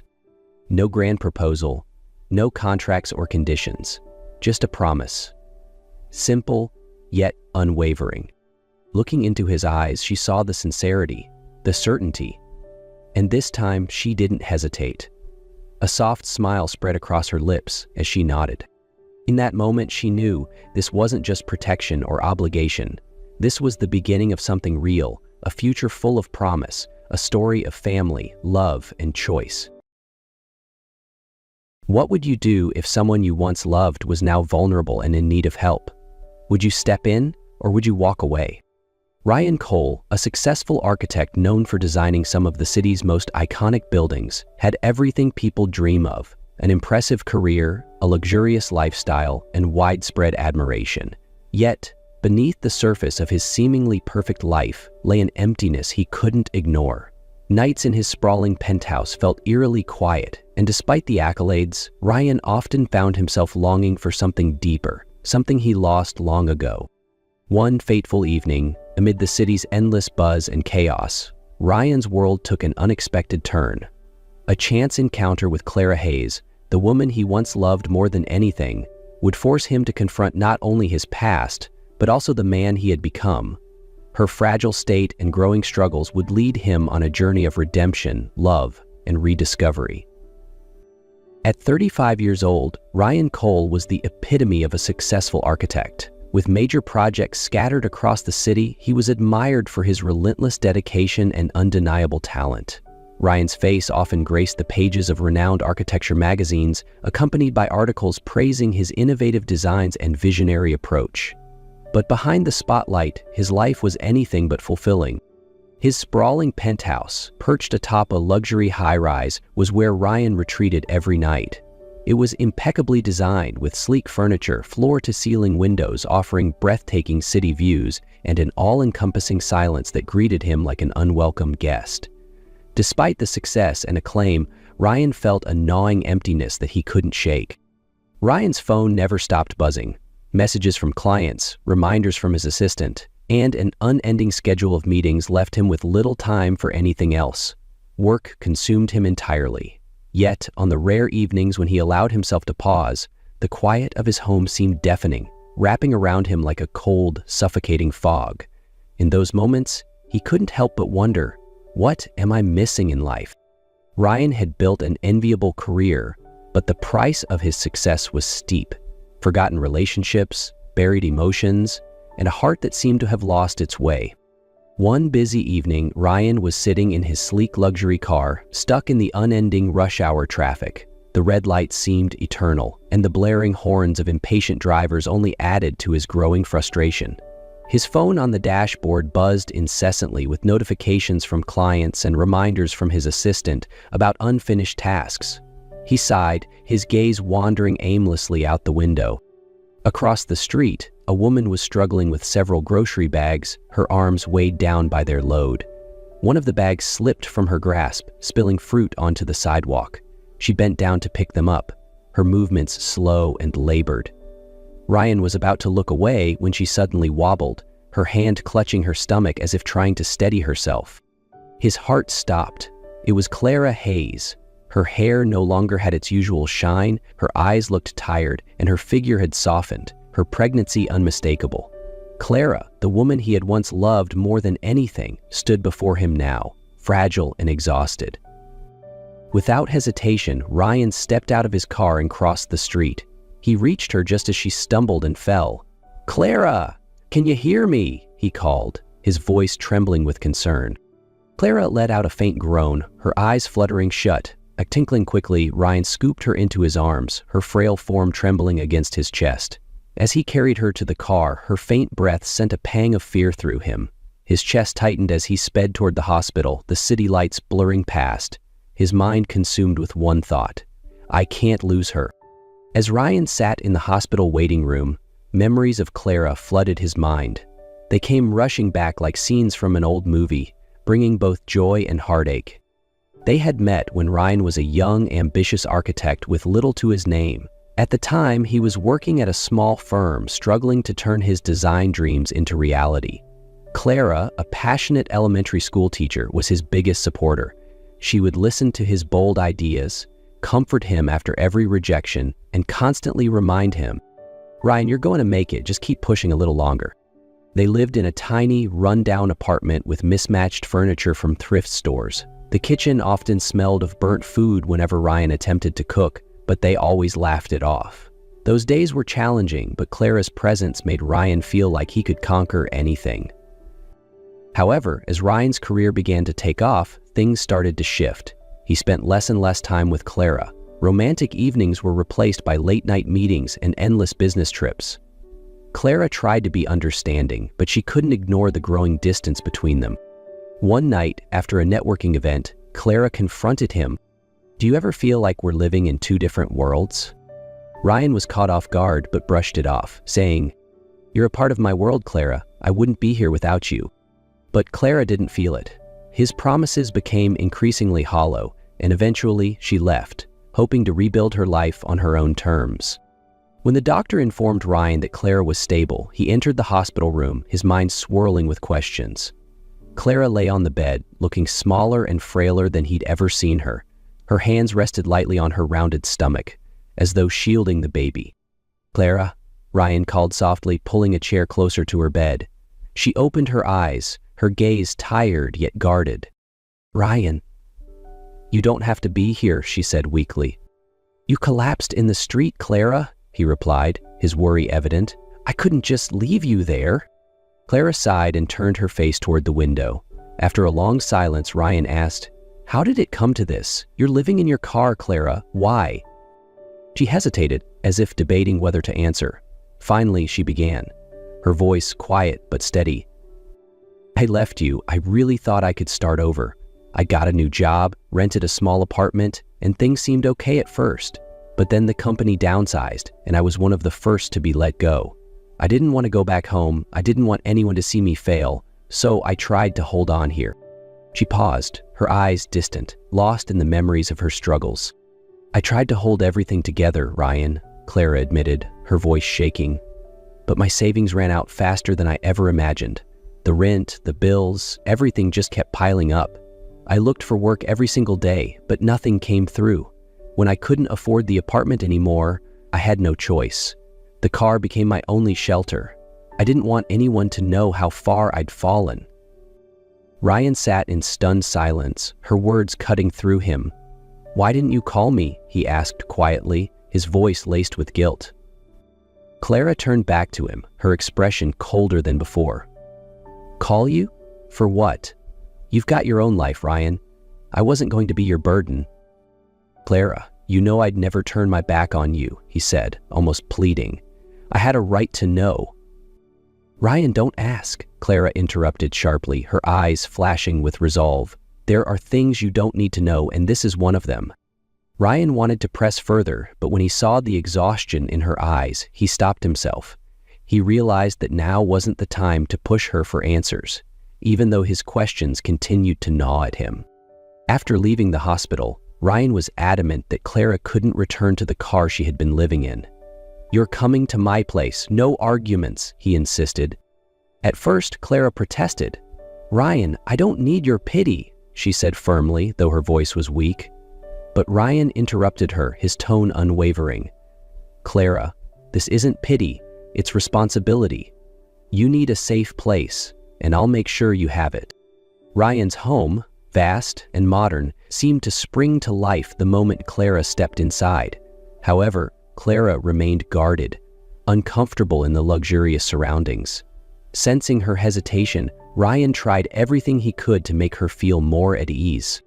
He started with small gestures, setting up a room for her, stocking the kitchen with her favorite foods, and even attempting to cook, a skill he had never quite mastered. One evening, he decided to make something simple, pasta. But the sauce ended up burned, and the kitchen was soon filled with smoke. Clara stood in the doorway, amused, as Ryan frantically waved a towel at the smoke detector. "Ryan, I think we should just order takeout," she said, trying not to laugh. "I just wanted to do something nice for you," Ryan muttered, his cheeks flushing with embarrassment. Clara chuckled, stepping forward to take the spoon from his hand. "Next time, let me teach you, okay?" Slowly, the tension between them began to ease. Ryan accompanied Clara to her prenatal appointments, listened intently to the doctor's advice, and helped her prepare for the baby. Clara, though still cautious, started to trust in Ryan's sincerity. One evening after dinner, Ryan and Clara sat in the living room. Clara was folding tiny baby clothes, her hands moving methodically, while Ryan watched her in silence, his heart heavy with things he hadn't yet said. "Clara," he began, breaking the quiet, "I just want to say, I'm really glad you're here. I know I made a lot of mistakes before, and I really want to make things right." Clara paused, setting down the onesie she was holding. Her expression turned serious, and she hesitated before speaking. "Ryan, there's something I need to tell you," she said, her voice trembling slightly. Ryan felt the shift in the air. "What is it?" he asked, sitting up straighter. "The baby isn't yours." The words hit Ryan like a blow, leaving him momentarily speechless. "What do you mean?" he asked, trying to stay calm even as his heart sank. Clara looked down, avoiding his gaze. "I know I should have told you sooner, but when I saw you again, I was scared. Scared that if you knew, you wouldn't want to help me." Ryan sat in silence for a few moments, his emotions a whirlwind of shock, pain, and confusion. But as he looked at Clara, saw the fear and vulnerability in her eyes, he realized his decision was clear. "Clara," he said slowly, his voice steady, "I'm not here just because of the baby. I'm here because of you. I care about both of you, and that's not going to change." Clara looked at him, her eyes welling with tears, not of sadness, but of overwhelming emotion. "Ryan, she began, her voice breaking. Ryan reached out and took her hand, his gaze unwavering. "I'm staying, Clara, no matter what." As Clara entered her 8th month of pregnancy, she began feeling more exhausted than usual. Ryan, ever observant, noticed her slower steps and the occasional wince of discomfort. One night, while Ryan was reviewing some documents in the living room, he heard Clara's faint voice calling from her room. Rushing in, he found her sitting on the bed, clutching her belly, her breathing uneven. "Ryan, I think it's happening," Clara gasped, her voice trembling with pain.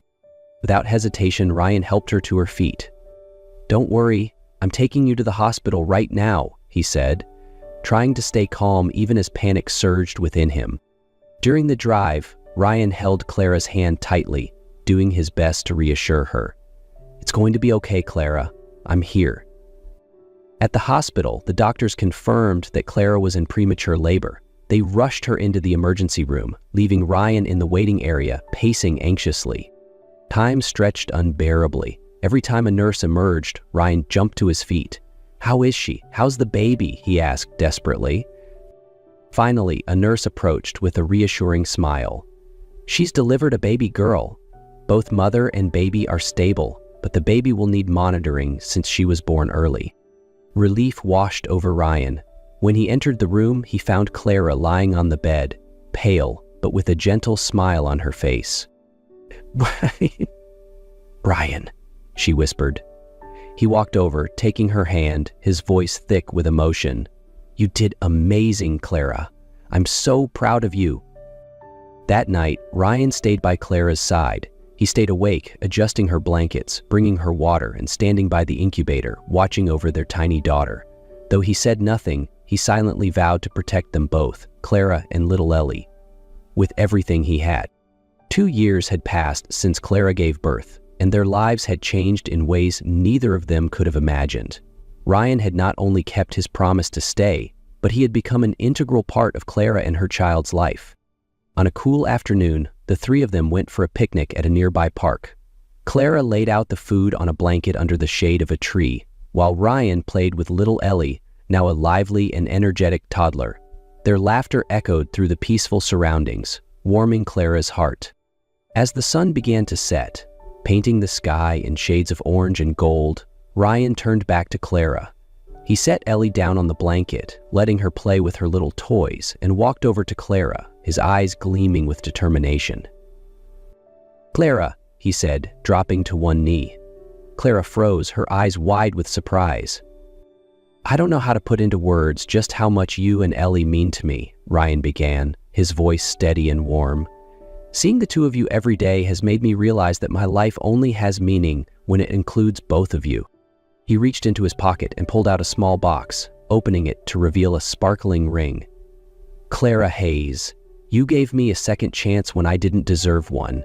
You and Ellie have given my life meaning I never knew I needed. I want to spend the rest of my life showing you how much you mean to me. Clara, will you marry me?" Clara covered her mouth, tears streaming down her face. After a few moments of stunned silence, she nodded. "Yes, Ryan, I will." Ellie clapped her hands and giggled, unaware of what had just happened, making them both laugh. In that moment, Ryan knew he had found his family, and he vowed to do everything he could to keep it forever. Their wedding was a simple yet heartwarming affair, attended only by their closest loved ones. Clara wore a modest white dress, her eyes sparkling with happiness as she held Ryan's hand. Ellie, their adorable flower girl, beamed with joy as she watched her parents exchange vows. At that moment, Clara knew this was a new beginning, not just for her, but for their growing family. After the wedding, Ryan and Clara built a life filled with love and laughter. The once cold expanse of Ryan's house was now a warm and lively home, echoing with Ellie's tiny footsteps and the chatter of family dinners. Ryan often spent his evenings teaching Ellie how to draw and dream up magical houses, while Clara read bedtime stories to her, filling the room with giggles. A year into their marriage, they welcomed a new addition to their family, a healthy baby boy named Noah. This time, Ryan was there for every moment of Clara's pregnancy, from doctor's visits to sleepless nights, as Ellie grew curious about becoming a big sister. The day Noah was born, Ryan cried as he held him for the first time. Clara looked at him with a soft smile and said, "You did it, Ryan. We did it." Their lives weren't perfect, but every challenge only made their bond stronger. Ryan embraced fatherhood with open arms, whether it was Ellie's bedtime giggles or Noah's late-night cries. Every moment, big or small, became a testament to the love and family they had fought so hard to rebuild. Family outings to the park, cozy dinners filled with laughter, and moments of quiet joy became the foundation of their happiness. Ryan, Clara, Ellie, and Noah were more than just a family. They were living proof that sometimes love isn't about finding someone perfect, but choosing each other every single day, no matter the obstacles. The car died with a final hiccup, a metallic groan that faded along with the air conditioning. The silence that followed was thick, heavy, broken only by the frantic thumping of Sarah's own heart. She was 8 months pregnant, late for her prenatal checkup, and now stranded in the middle of the street, at the busiest intersection downtown, with the gear shift locked and the dashboard lights dead.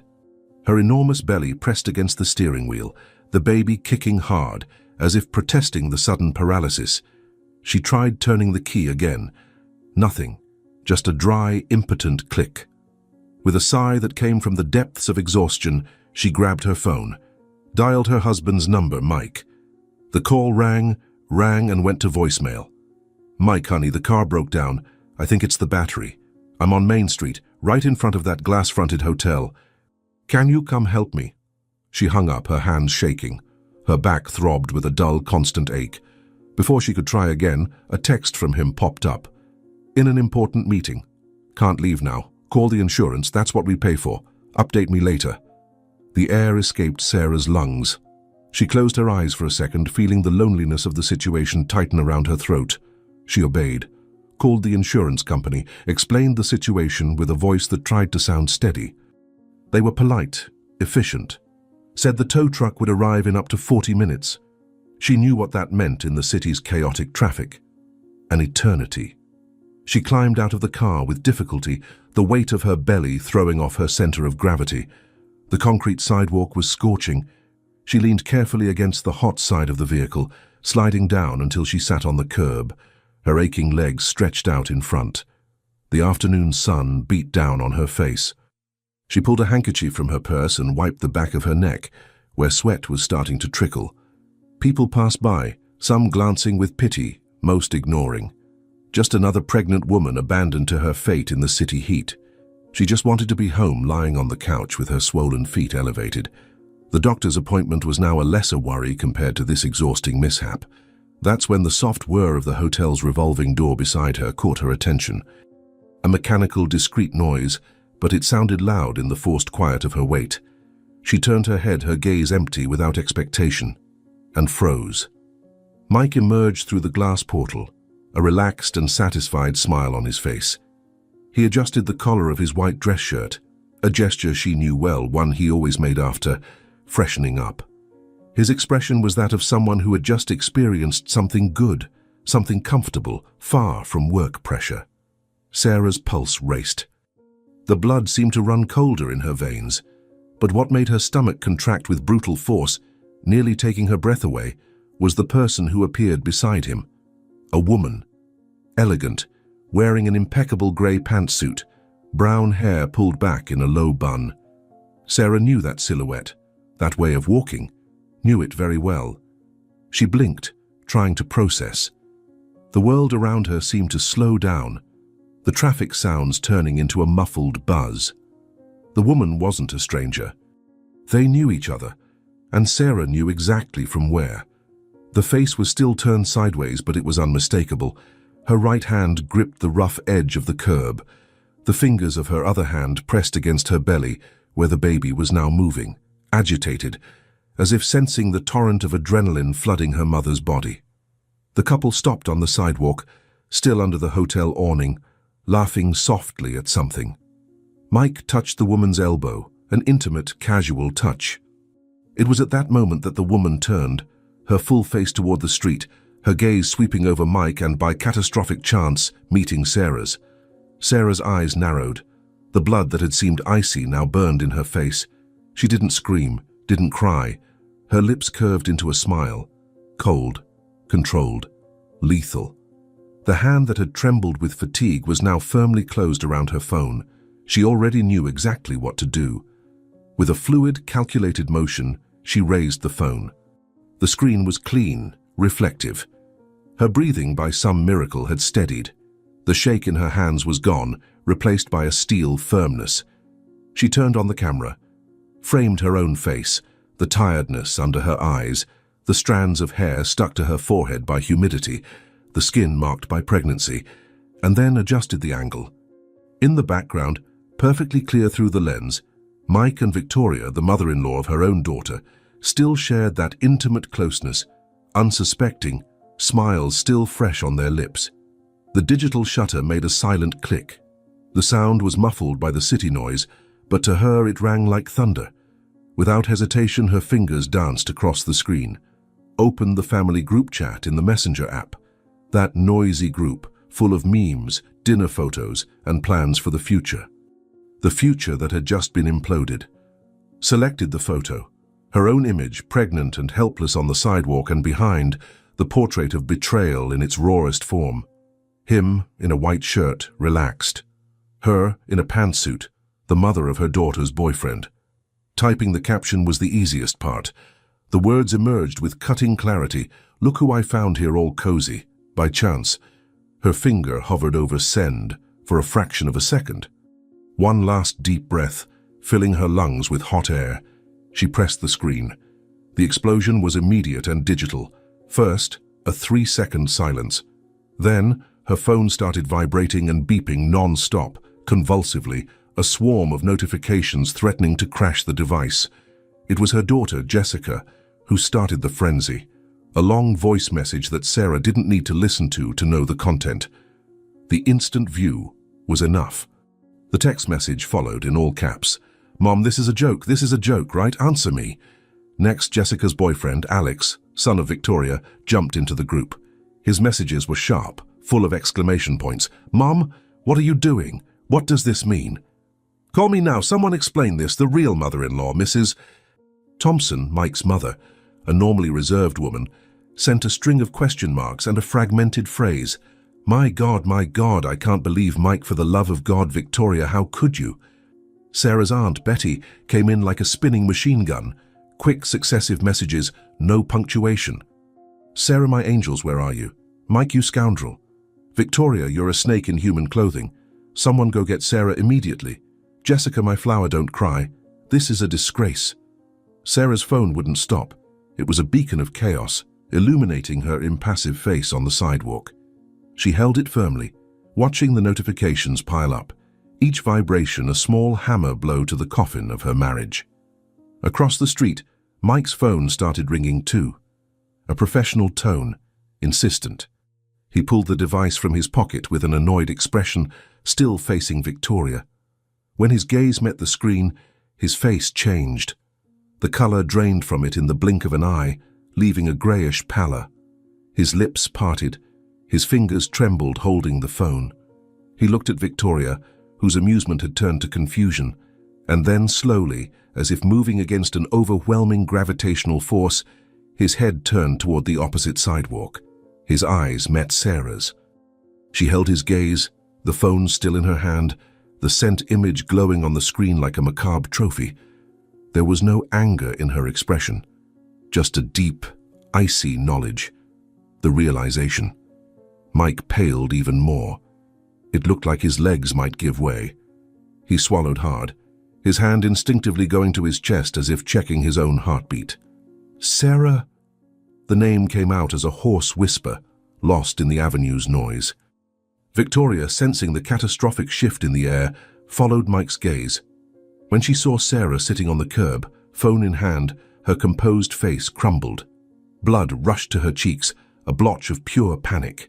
She took a step back, as if searching for an exit that didn't exist. Mike seemed to compose himself for a second, the successful man's facade trying to rise over the rubble. He pulled away from Victoria as if she were on fire and started crossing the street, dodging honking cars, his movements uncoordinated. "Honey, Sarah, for God's sake, calm down." He got close, his breathing ragged. The scent of his cologne, one she knew well, mixed with a strange floral aroma, Victoria's perfume. "This isn't what you think. I can explain everything." Sarah didn't move. She stayed seated, her prominent belly back against the hot car body. She looked at him, then at Victoria, who remained frozen across the street, and back to him. "Isn't it?" Sarah's voice came out low, but laced with irony so sharp it seemed to cut the air. "Then explain. Explain to our daughter, who's crying her eyes out. Explain to her boyfriend, who's freaking out in the group." She paused dramatically, her piercing gaze fixed on Mike before turning to Victoria. "And explain to his mother, who's right there, dear. Please, enlighten us." Victoria seemed to want to speak. Her lips moved, but no sound came out. She opened her arms in an empty gesture of helplessness. Mike tried again, sweating, his shirt sticking to his back. It was a business meeting. Victoria has a contact, an investor. We were closing a deal." Sarah laughed, a dry sound without humor. "Meeting at the hotel, in the middle of the afternoon, all cuddled up." She shook her head slowly. "Give me some credit, Mike. We can lack everything except stupidity." At that moment, a familiar black car screeched to a stop behind Sarah's broken-down vehicle. The driver's door opened, and Jessica jumped out, her face swollen and wet with tears.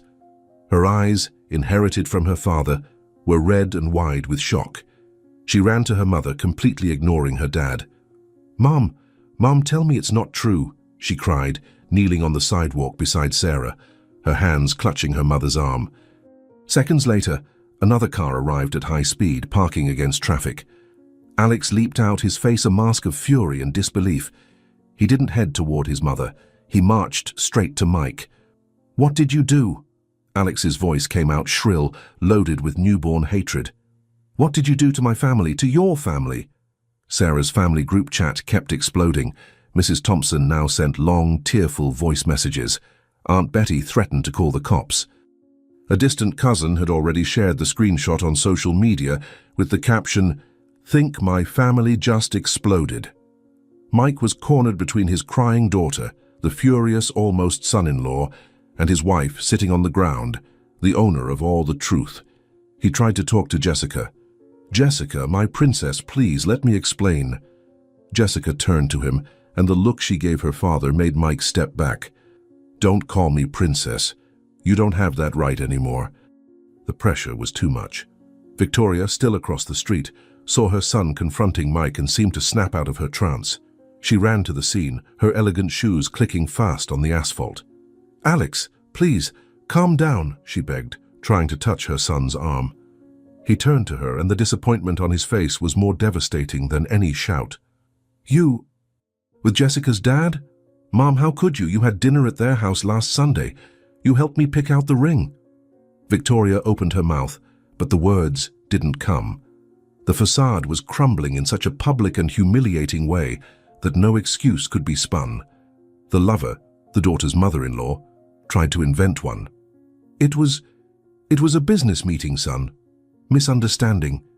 But she cut her off.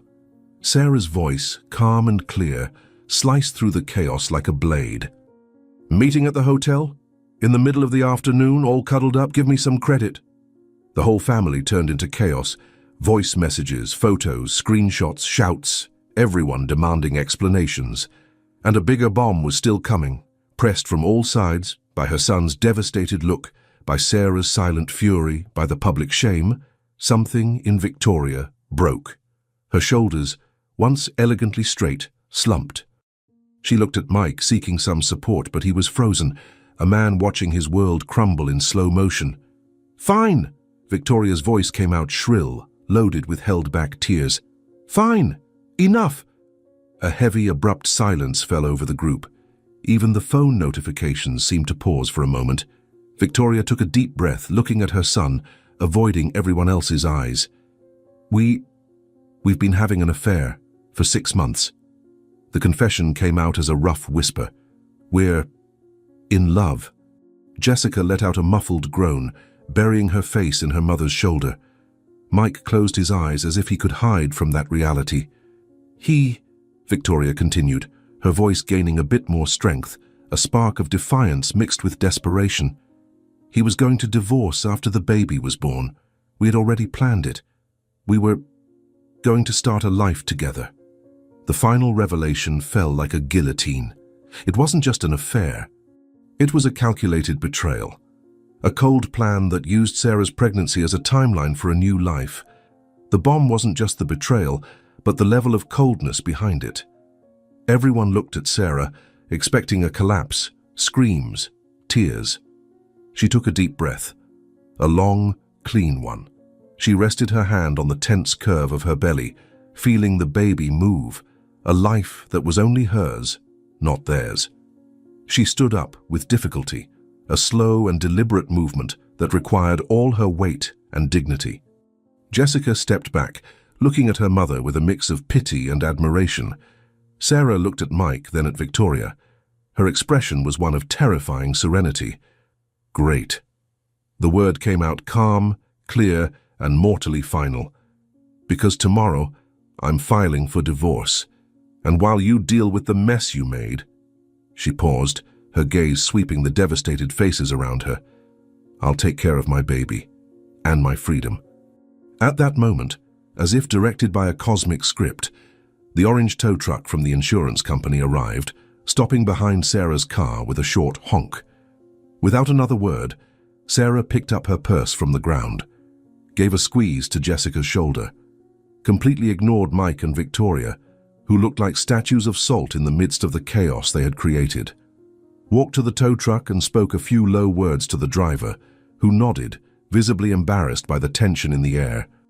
The driver got out and quickly started preparing Sarah's car to be towed.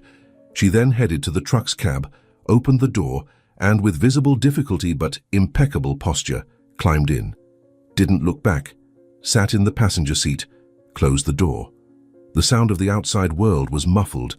She looked out the window, seeing the silhouette of her husband and the lover shrunk on the sidewalk, embraced not by passion, but by desperation and public humiliation.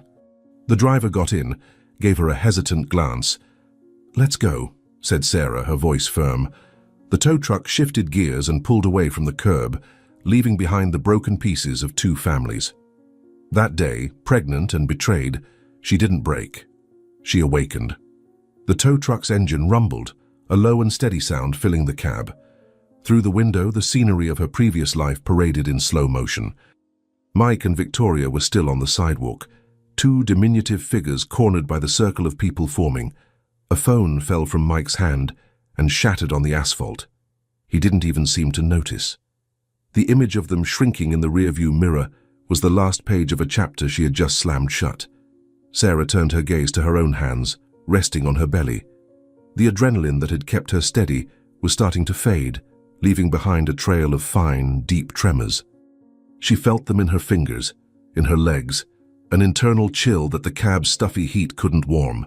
She breathed deeply, focusing on the sensation of the baby moving. That life was a fact, an anchor in the absolute chaos. The driver, a middle-aged man with calloused hands steady on the wheel, gave her a sideways look of concern. "Everything okay, ma'am? Need a doctor?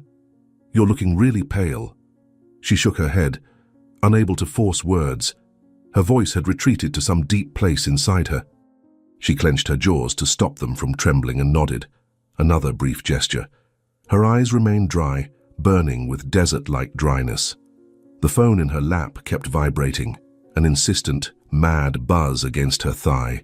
She didn't look. She knew it was the world collapsing in the family group, the tentacles of the scandal trying to reach her inside that metal bubble. "Where are we taking the car?" the driver asked, his voice cautious. Sarah swallowed hard. Her own voice sounded strange to her when it finally came out. "To my house, please." She gave him the address. The house. Her house. The word had a new taste, a taste of territory that needed to be claimed and defended. The trip was a blur. She didn't see the buildings, the traffic lights, the people. She saw Mike's relaxed smile coming out of the hotel. She saw Victoria's face, the mother of her daughter's boyfriend, the woman who had asked her the previous Sunday if she needed help setting up the baby's room. The anger hadn't arrived yet. There was only a vacuum, a vast and icy space where a family structure had once existed. And in the center of that vacuum, a solid and cold core of decision. The tow truck stopped in front of the house. The house she and Mike had bought 5 years earlier, when Jessica entered her teens and they thought they needed more space for the future. The future. "Need help getting inside, ma'am?" The man seemed genuinely uncomfortable, not knowing how to handle this pregnant, motionless and silent woman. "I'm fine, thank you." She climbed down from the cab, her legs heavy as lead. The car keys were with the tow truck, but she had the house ones. The door opened with a familiar click. The interior air smelled of cleanliness and emptiness. Mike wouldn't be home today, maybe never again. She closed the door behind her and leaned against it, eyes closed. The house's silence was oppressive. Then, the phone vibrated again. It was Jessica. The call this time, not a message. Sarah answered. "Mom?" Jessica's voice was a thread, a hoarse breath of pain. Alex, broke up with me. Said his family is a bad joke, that he wants nothing to do with people like us." Her daughter's pain pierced Sarah's ice shield like a hot knife. A wave of nausea rose in her throat. She slid down the door until she sat on the hallway floor, her back burning. "Jessica, my girl, how could he do this, Mom? How could Dad? And Victoria? I liked her. She was cool." The crying became uncontrollable. Sarah pressed the phone to her ear, as if she could hug her daughter through the line. I know, love. Listen to me. It's not your fault. Not ours. It's theirs, only theirs. You didn't lose Alex. He lost someone like you, and Danatano, Dad. Her voice faltered. She breathed deeply. Your dad made a choice, and now we're going to make ours. Where are you? I want to come to your house. I'm home. Come. This is your house, Jessica. It always will be. She hung up. The strength that had kept her upright was draining fast. She dragged herself to the living room couch and collapsed. The phone, now silent, was full of notifications. She saw the family lawyer's name on the screen. Probably Mike trying to control the damage. Ignored it. Instead, she opened the messaging app. The family group was in a frenzy of over 500 messages. She saw screenshots of her photo being shared in other groups. She saw Aunt Betty threatening to sue Victoria for moral damages to the family. She saw Mrs. Thompson begging someone to tell her it was a nightmare. It was the media circus of her own life, and she, sitting in the center of the arena, was no longer the main actress. She was a spectator. A new message appeared, this time private. From Mike. Sarah, we need to talk. This got out of control. She spilled everything under pressure. It wasn't exactly like that. I need to explain. Call me, please. His words were lukewarm, weak, the desperate attempt of a drowning man.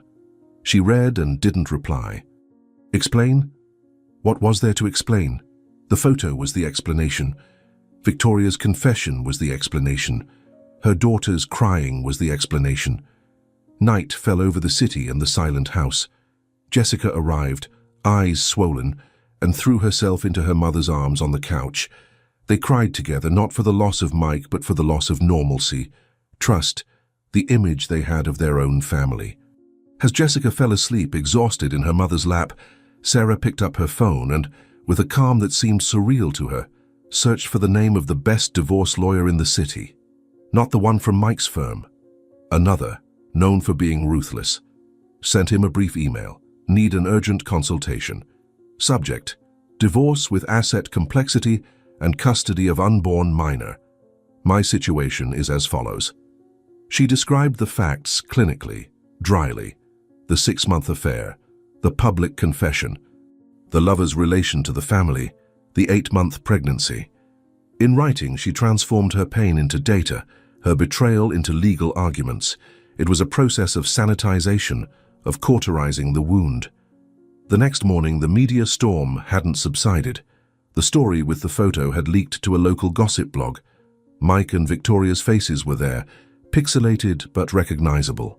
The headline, Family Scandal. Executive cheats on pregnant wife with daughter's own mother-in-law. Mike tried calling her 20 more times. She didn't answer, blocked his number. His apartment, a pied-à-terre he used for working late, had become his refuge, according to what she learned through Jessica, who still had her dad's number unblocked. Victoria had apparently been kicked out of her own home by her son. Alex had gone to live with his father, Victoria's ex-husband, who spared no words on social media, calling his ex the lowest names. The web of destruction that Sarah had woven with a single photo spread, burning everything around it. And she, at the epicenter, was strangely calm. The meeting with the lawyer 2 days later was in a sober office with a view of the city. Dr. James Harlan was a man in his mid-50s, soft-spoken with piercing eyes. Your email was quite elucidating, Mrs. Sarah, he said, hands clasped on the desk. You have a very strong position. The public confession is a powerful weapon. And the pregnancy, sir, well, the pregnancy puts him in an extremely vulnerable position before a judge. She nodded. I don't just want the divorce. I want full custody of my son. I want the house. I want alimony that reflects the lifestyle Mike provided me and that he deliberately destroyed. He's not keeping anything we built while he was building a parallel life. The coldness of her words surprised even her. Dr. Harlan noted something. Mike has resources. He'll fight. And this story, public, it's a double-edged sword. It can sway the judge in your favor, but it can also make him more sympathetic to him, arguing persecution. He has no moral ground to argue anything, Sarah retorted, her voice firm. He traded his family for a woman who's grandmother to his own grandchild. Public opinion is the least of my concerns. At that exact moment, her phone vibrated. It was a message from an unknown number. "Sarah, it's Victoria. I desperately need to talk to you. It's about Mike. He's not the person you think. There are things you don't know." Sarah showed the phone to the lawyer. "I recommend not responding," he said calmly. "It's an attempt at manipulation. Let her talk alone." She agreed, but the message planted a seed. There are things you don't know. Leaving the office with a legal strategy outlined and the divorce petition to be filed the next day, Sarah felt the weight of her new reality. She was no longer the wife, the partner. She was a pregnant woman alone, preparing for a legal and emotional war. On the way home, she passed a park, saw couples strolling, kids playing, normal life, which now seemed from another planet. She stopped on a bench, shortness of breath tightening her chest. The contractions, false or not, that she'd felt occasionally for weeks, gripped her belly harder. She leaned forward, hands pressing her belly, breathing deeply. That's when she saw him. Across the park, near a kiosk, was Mike. He was unrecognizable. The impeccable shirt was wrinkled, beard unshaven. He was talking on the phone, gesturing agitatedly, and he wasn't alone. Victoria was beside him, but her body was rigid, distant. They were arguing. Sarah could see Victoria's sharp gestures, Mike's exasperated expression. The scene was pathetic. The forbidden passion, the great love that had justified destroying two families, had turned, in just days, into a petty argument in a public park. The enchantment broke. The ugly, complicated reality had set in. Mike looked up, as if feeling the weight of her gaze. His eyes met Sarah's across the distance. His expression was one of deep, absolute despair. He said something to Victoria and started crossing the park towards Sarah, almost running. Sarah didn't move. Sitting on the bench, hands on her belly, she watched him approach. He was a stranger, a man whose world had collapsed and who was now desperately seeking anything to hold on to. Probably her. "Sarah," he called, his voice hoarse. "Sarah, you have to listen to me." She said nothing, just stared at him as he got closer, her own silence the most insurmountable barrier of all. Mike crossed the park like a pursued man, his steps unbalanced on the dirt path. His breathing formed irregular clouds in the cool afternoon air. The distance between them was about 50 yards, but each step seemed to cost supernatural effort. Sarah didn't move. Her fingers gently pressed the side of her belly, where the baby gave a firm kick, as if protesting the agitation. She felt the phone holster against her thigh, the dress fabric damp with sweat on her back. The scene was surreal. Her sitting on a park bench, 8 months pregnant, watching her own husband, a desperate stranger, run toward her. "Sarah!" he shouted again, his voice breaking in the middle of the park. "Please!" He got to about 5 yards away, panting, the smell of sweat and anxiety preceding him. His eyes were red, sunken. His right hand trembled uncontrollably. "He won't answer me," Mike said, words coming out staggered. "Alex blocked me, Jessica too. Even my mom won't talk to me." He swallowed hard, looking at her like she was the last lifeline in a shipwreck. You need to talk to them. Explain it wasn't exactly like that." Sarah maintained silence. Her face was a mask of icy calm. Only her dark, fixed eyes showed the intensity of observation. Victoria arrived behind him, but keeping distance. Her once perfect face was swollen, mascara smudged under her eyes. "Mike, stop this," she said, her voice low and tired. "It's ugly." He turned to her, a flash of anger in his gaze. "Ugly? Ugly was you blurting that out on the street, talking about our plan." "Our plan?" Victoria laughed, a bitter, broken sound. "It was your plan, Mike, always yours. I was confused." The baby kicked again, harder. Sarah felt a contraction. This one was deeper, a grip starting in her back and wrapping around the front of her belly. It lasted about 20 seconds. She didn't blink. Mike turned his attention back to Sarah, ignoring Victoria. "They're going to destroy me in the divorce.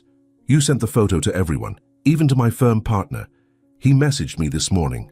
They're considering my exit." The contraction passed. Sarah breathed deeply through her nose, out through her mouth. "Sarah, please." Mike's voice broke. He took a step forward, trembling hand extended. "I screwed up. A monumental screw-up. I know, but we can fix it. For the baby." It was the wrong word, the wrong trigger. Sarah's hand clenched into a fist. The calm she had fought for cracked, not with a bang, but with a dry, dangerous snap. "Fix it?" Her voice came out low but loaded with acid that made Mike recoil. "You think this," she pointed to her own belly, "is a broken piece of furniture? You and your daughter's boyfriend's mother make a plan to trade me in like an outdated model, and now you talk about fixing. Honey, it wasn't—" "Stop calling me honey." The phrase was a bullseye shot. "The only fixing happening is me cutting you out of my life like the tumor you are." Victoria tried to intervene, her voice a mix of shame and desperation. "Sarah, I know you won't believe it, but he fooled me too. Said your marriage was a sham, that you were only with him for the money." Sarah shifted her gaze from Mike to Victoria, and the contempt in her eyes made the woman blush. "And you believed it?" Sarah asked, her voice icy. "Believed that a woman who gave up her own career to help raise his daughter, who planned every detail of this pregnancy, who was 8 months carrying his child, was only in it for the money? Or did you just want to believe because it was more convenient?" Victoria opened her mouth, but no sound came out. The fragile defense crumbled. Another contraction. Stronger. Longer. This time Sarah couldn't fully hide it. She leaned forward, one hand pressing the base of her back. Her fingers whitened from gripping the bench. Mike noticed. "Sarah, you okay?" She didn't answer. Breathed. 1, 2, 3. The contractions started to ease. 10, 11, 12. Relieved. "Is it the baby?" His voice had a tone of genuine panic. "Is it time?" The question hung in the air. Time. Time for what? The birth, the final judgment, everything. That's when Sarah's phone rang. The ringtone was the one she'd set for the maternity ward. She answered, keeping her eyes fixed on Mike. "Mrs. Sarah, this is Nurse Lisa from the clinic. We're seeing the data from your remote fetal monitor, detecting a pattern of regular contractions. Are you feeling them?" Sarah looked at Mike, then Victoria, 2 ruined lives standing before her. "Yes," she said, her voice strangely calm. "Every 5 minutes or so." "Great. Can you head to the maternity ward? Your file is here. Dr. Reynolds has been notified. I'll be there in 20 minutes. She hung up. The park seemed to go silent. Even the birds stopped singing. Mike and Victoria stared at her, comprehension slowly dawning. Is it the baby?" Mike asked again, his voice a whisper. Sarah stood from the bench. The movement was slow, deliberate, full of sacred weight. The pain in her back was a constant presence now, a familiar companion. "Yes," she said, looking directly at him. "It's the baby. My baby." She started walking toward the park exit, toward the parking lot where she'd left the new car she'd bought 3 days earlier, with money withdrawn from the joint account on the lawyer's advice. Mike took a step to follow her. "I'm coming with you. It's my kid too." Sarah stopped, turned slowly. Her face was a landscape of irrevocable decisions. "Dr. James Harlan, my lawyer, will contact yours, discuss visitation terms. Until then," she paused, ensuring every word was understood, "you don't set foot in the same room as me or my son." "You can't do this!" Mike's voice was a shout now, full of desperation and disbelief. "It's already done," she replied simply. And then she turned her back and kept walking. Didn't look back, didn't hear the pleas turning to anger, nor the sound of Victoria's collapse on the park bench. She walked, contraction after contraction, toward her car, toward the hospital, toward her son, toward the rest of her life. The pain was real, sharp, rhythmic, but it was a clean pain. A pain with purpose. Different from the treacherous pain of betrayal, this pain would lead her somewhere that was only hers. Arriving at the car, she rested her forehead on the steering wheel for a moment, breathing deeply as another contraction hit her. Stronger, closer. Then she started the car and drove to the hospital, alone. as she would always be from that moment on. And for the first time since the car broke down in front of that hotel, that thought didn't scare her. It strengthened her. The car felt like a bubble of distorted reality. Each contraction was a tide of molten iron enveloping her body, starting in her back and tightening in a band over the stretched skin of her belly. Sarah kept her hands firm on the wheel, knuckles white. The panting breath, learned in birthing classes, was the only sound inside the vehicle besides the soft engine hum. She wasn't crying, wasn't screaming. She focused on breaking the drive into manageable segments. To the next traffic light, to the next turn, to the next breath. The phone on the passenger seat vibrated. Mike. Then an unknown number, probably Victoria. Then Mike's mother. She ignored. The outside world, with its dramas and demands, had ceased to exist. There was only the road, the pain and the destination. She parked in the maternity lot with a surreal sense of detachment, got out of the car, legs trembling, and walked to the emergency entrance, stopping halfway to lean on a pole, eyes closed, as another contraction stronger dominated her. The pain was a living, ravenous animal gnawing at her insides. Inside the maternity ward, the white light and antiseptic smell were a shock. The nurse at reception looked at her belly, at her contained expression. "Mrs. Sarah, we were expecting you." "The contractions, they're 4 minutes apart," she managed to say, voice tense. As they wheeled her to the pre-labor room, her phone rang again. It was Jessica. Sarah answered. "Mom, where are you? Dad called me desperate, said you're having the baby. Is it true?" "I'm at the maternity ward, love," said Sarah, her voice faltering for a moment as a new wave of pain hit. "Yes. It's on the way. I'm coming right now, don't worry." She barely hung up. The phone rang again. Dr. Harlan, the lawyer.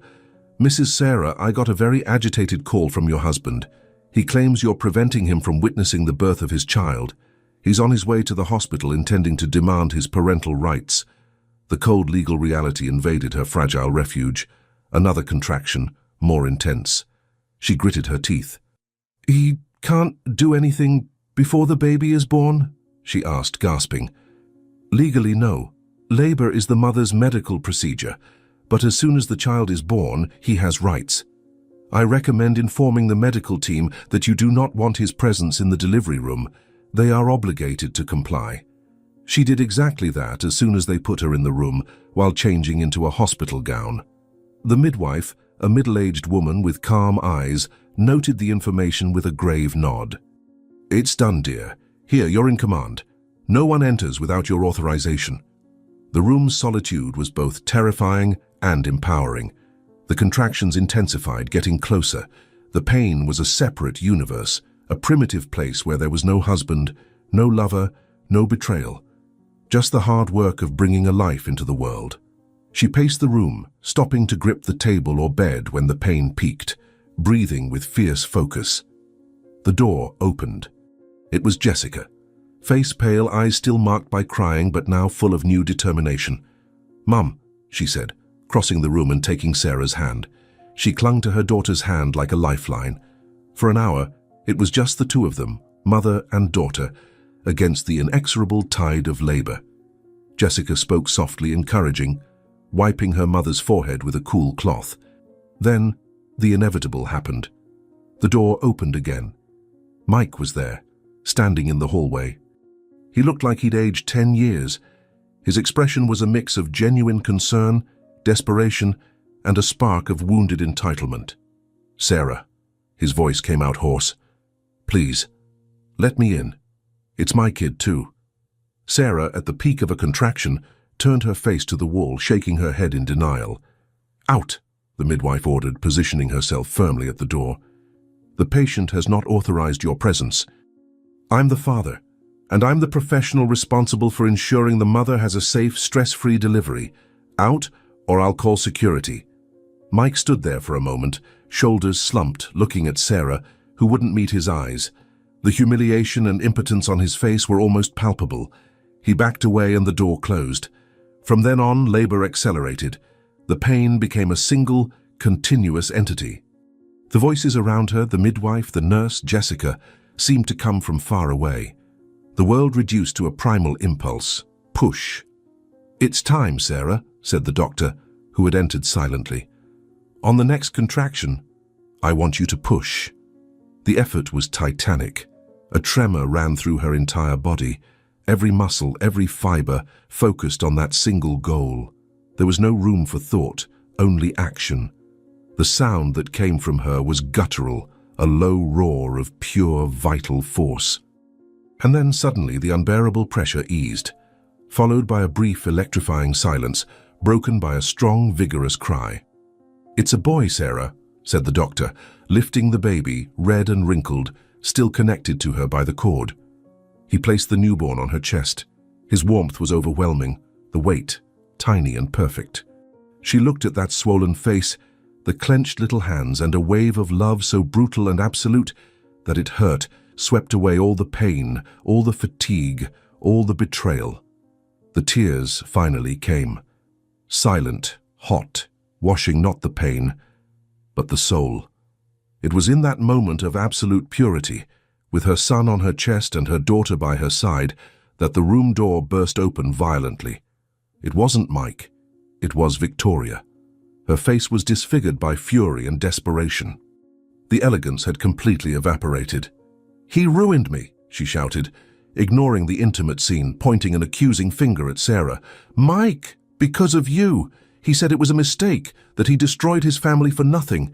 And you with your saintly pose with your baby, you got everything."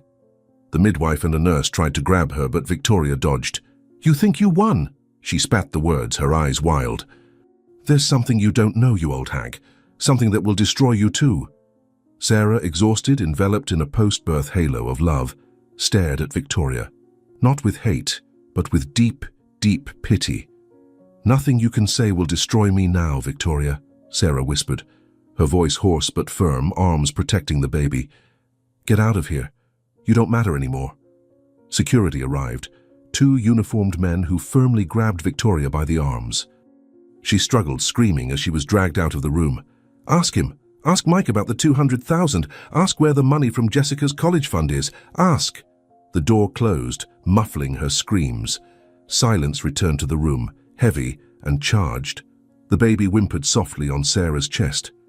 Jessica stood frozen, her face pale as marble. She looked at her mother, eyes wide. "Mum," she whispered, "my college fund." Sarah closed her eyes. The final bomb wasn't about the affair. It was about something much, much worse. And Victoria, in her final downfall, had launched it into the center of that room, poisoning the purest moment of her life.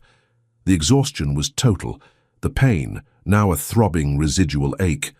But the new mystery, the new stab, hung in the air, promising the war was far from over. She pressed her son to her chest. The battle for her daughter's money had just begun. The silence in the room was heavy as lead. The baby's soft cry on Sarah's chest seemed the only real sound in the world. Victoria's accusation echoed off the white walls, poisoning the air. Jessica's college fund. Sarah opened her eyes. The exhaustion was an anchor pulling her into the abyss, but a new clarity, fierce and protective, ignited in her. She looked at Jessica, whose face was a mask of incredulity and renewed betrayal. "Jessica." Sarah's voice came out hoarse but firm. "Go to the door and tell security no one else enters here. No one. Then turn off your phone and mine." Jessica, moving like an automaton, obeyed. The click of the door closing and the electronic silence of the phones being turned off created a temporary, armed bubble of peace. As the nurse helped clean the baby and finish post-birth procedures, Sarah's mind worked with a coldness that surprised her. The investment fund for Jessica's college had been set up with half of an inheritance Sarah herself had received from her parents. Mike was the manager. He always said it was performing well, safe. As soon as she was alone with Jessica and the baby, whom, looking at his wrinkled little face, she mentally called Benjamin, she picked up the hospital phone and called Dr. Harlan. "It's Sarah. The baby is born. It's a boy. And I need you to listen." Without emotion, she reported Victoria's accusation. "I need you to check my daughter Jessica's investment fund immediately and freeze any remaining assets of Mike's you can." The lawyer's response came hours later, late in the day, when Sarah had been transferred to a private room. Dr. Harlan's voice was grave over the phone. "Mrs. Sarah, I checked. The fund was emptied 3 months ago. The amount of $200,000 was transferred to a shell account and then vanished. The transactions were made by Mike." Sarah looked at Jessica, who was holding her sleeping brother. She saw her daughter's face slowly crumble. There were no more tears, just a deep emptiness. "He paid the down payment on an apartment for Victoria," Jessica whispered, her voice flat. "Alex's mom. He used my future to buy an apartment for his lover." It was the final blow. More than the betrayal, more than the humiliation, stealing her daughter's future was definitive proof of Mike's moral ruin. The next morning, Sarah woke with the decision made. While nursing Benjamin, she dictated a message to Dr. Harlan, authorizing him to pursue all possible actions: divorce on grounds of spouse's fault, recovery of the $200,000, asset seizure request. Mike tried visiting her countless times, sent flowers, letters. She refused everything. The nurse was her sentinel. The only message she accepted to hear through the lawyer was his unconditional surrender. He accepted all divorce terms. The house was hers. The alimony she demanded was his to pay. He wouldn't fight for custody, only request supervised visits. He was a broken man, professionally and financially ruined, his reputation reduced to dust. The passion for Victoria had evaporated under the scorching sun of scandal and consequences. Victoria was found, days later, in the new apartment. An overdose of pills. It was a cry of desperation that took her to a recovery clinic. Her name became synonymous with shame. Alex cut all ties with his mother, and after a period of pain and anger, grew closer to Jessica, united by the same wound.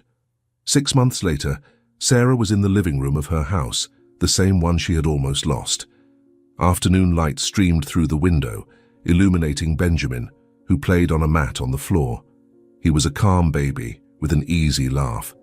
Jessica was at university. The process to recover the stolen funds was underway, slow but progressing. Mike lived in a rented apartment, and his bi-weekly visits to Benjamin were supervised and full of silent sadness. Sarah looked around.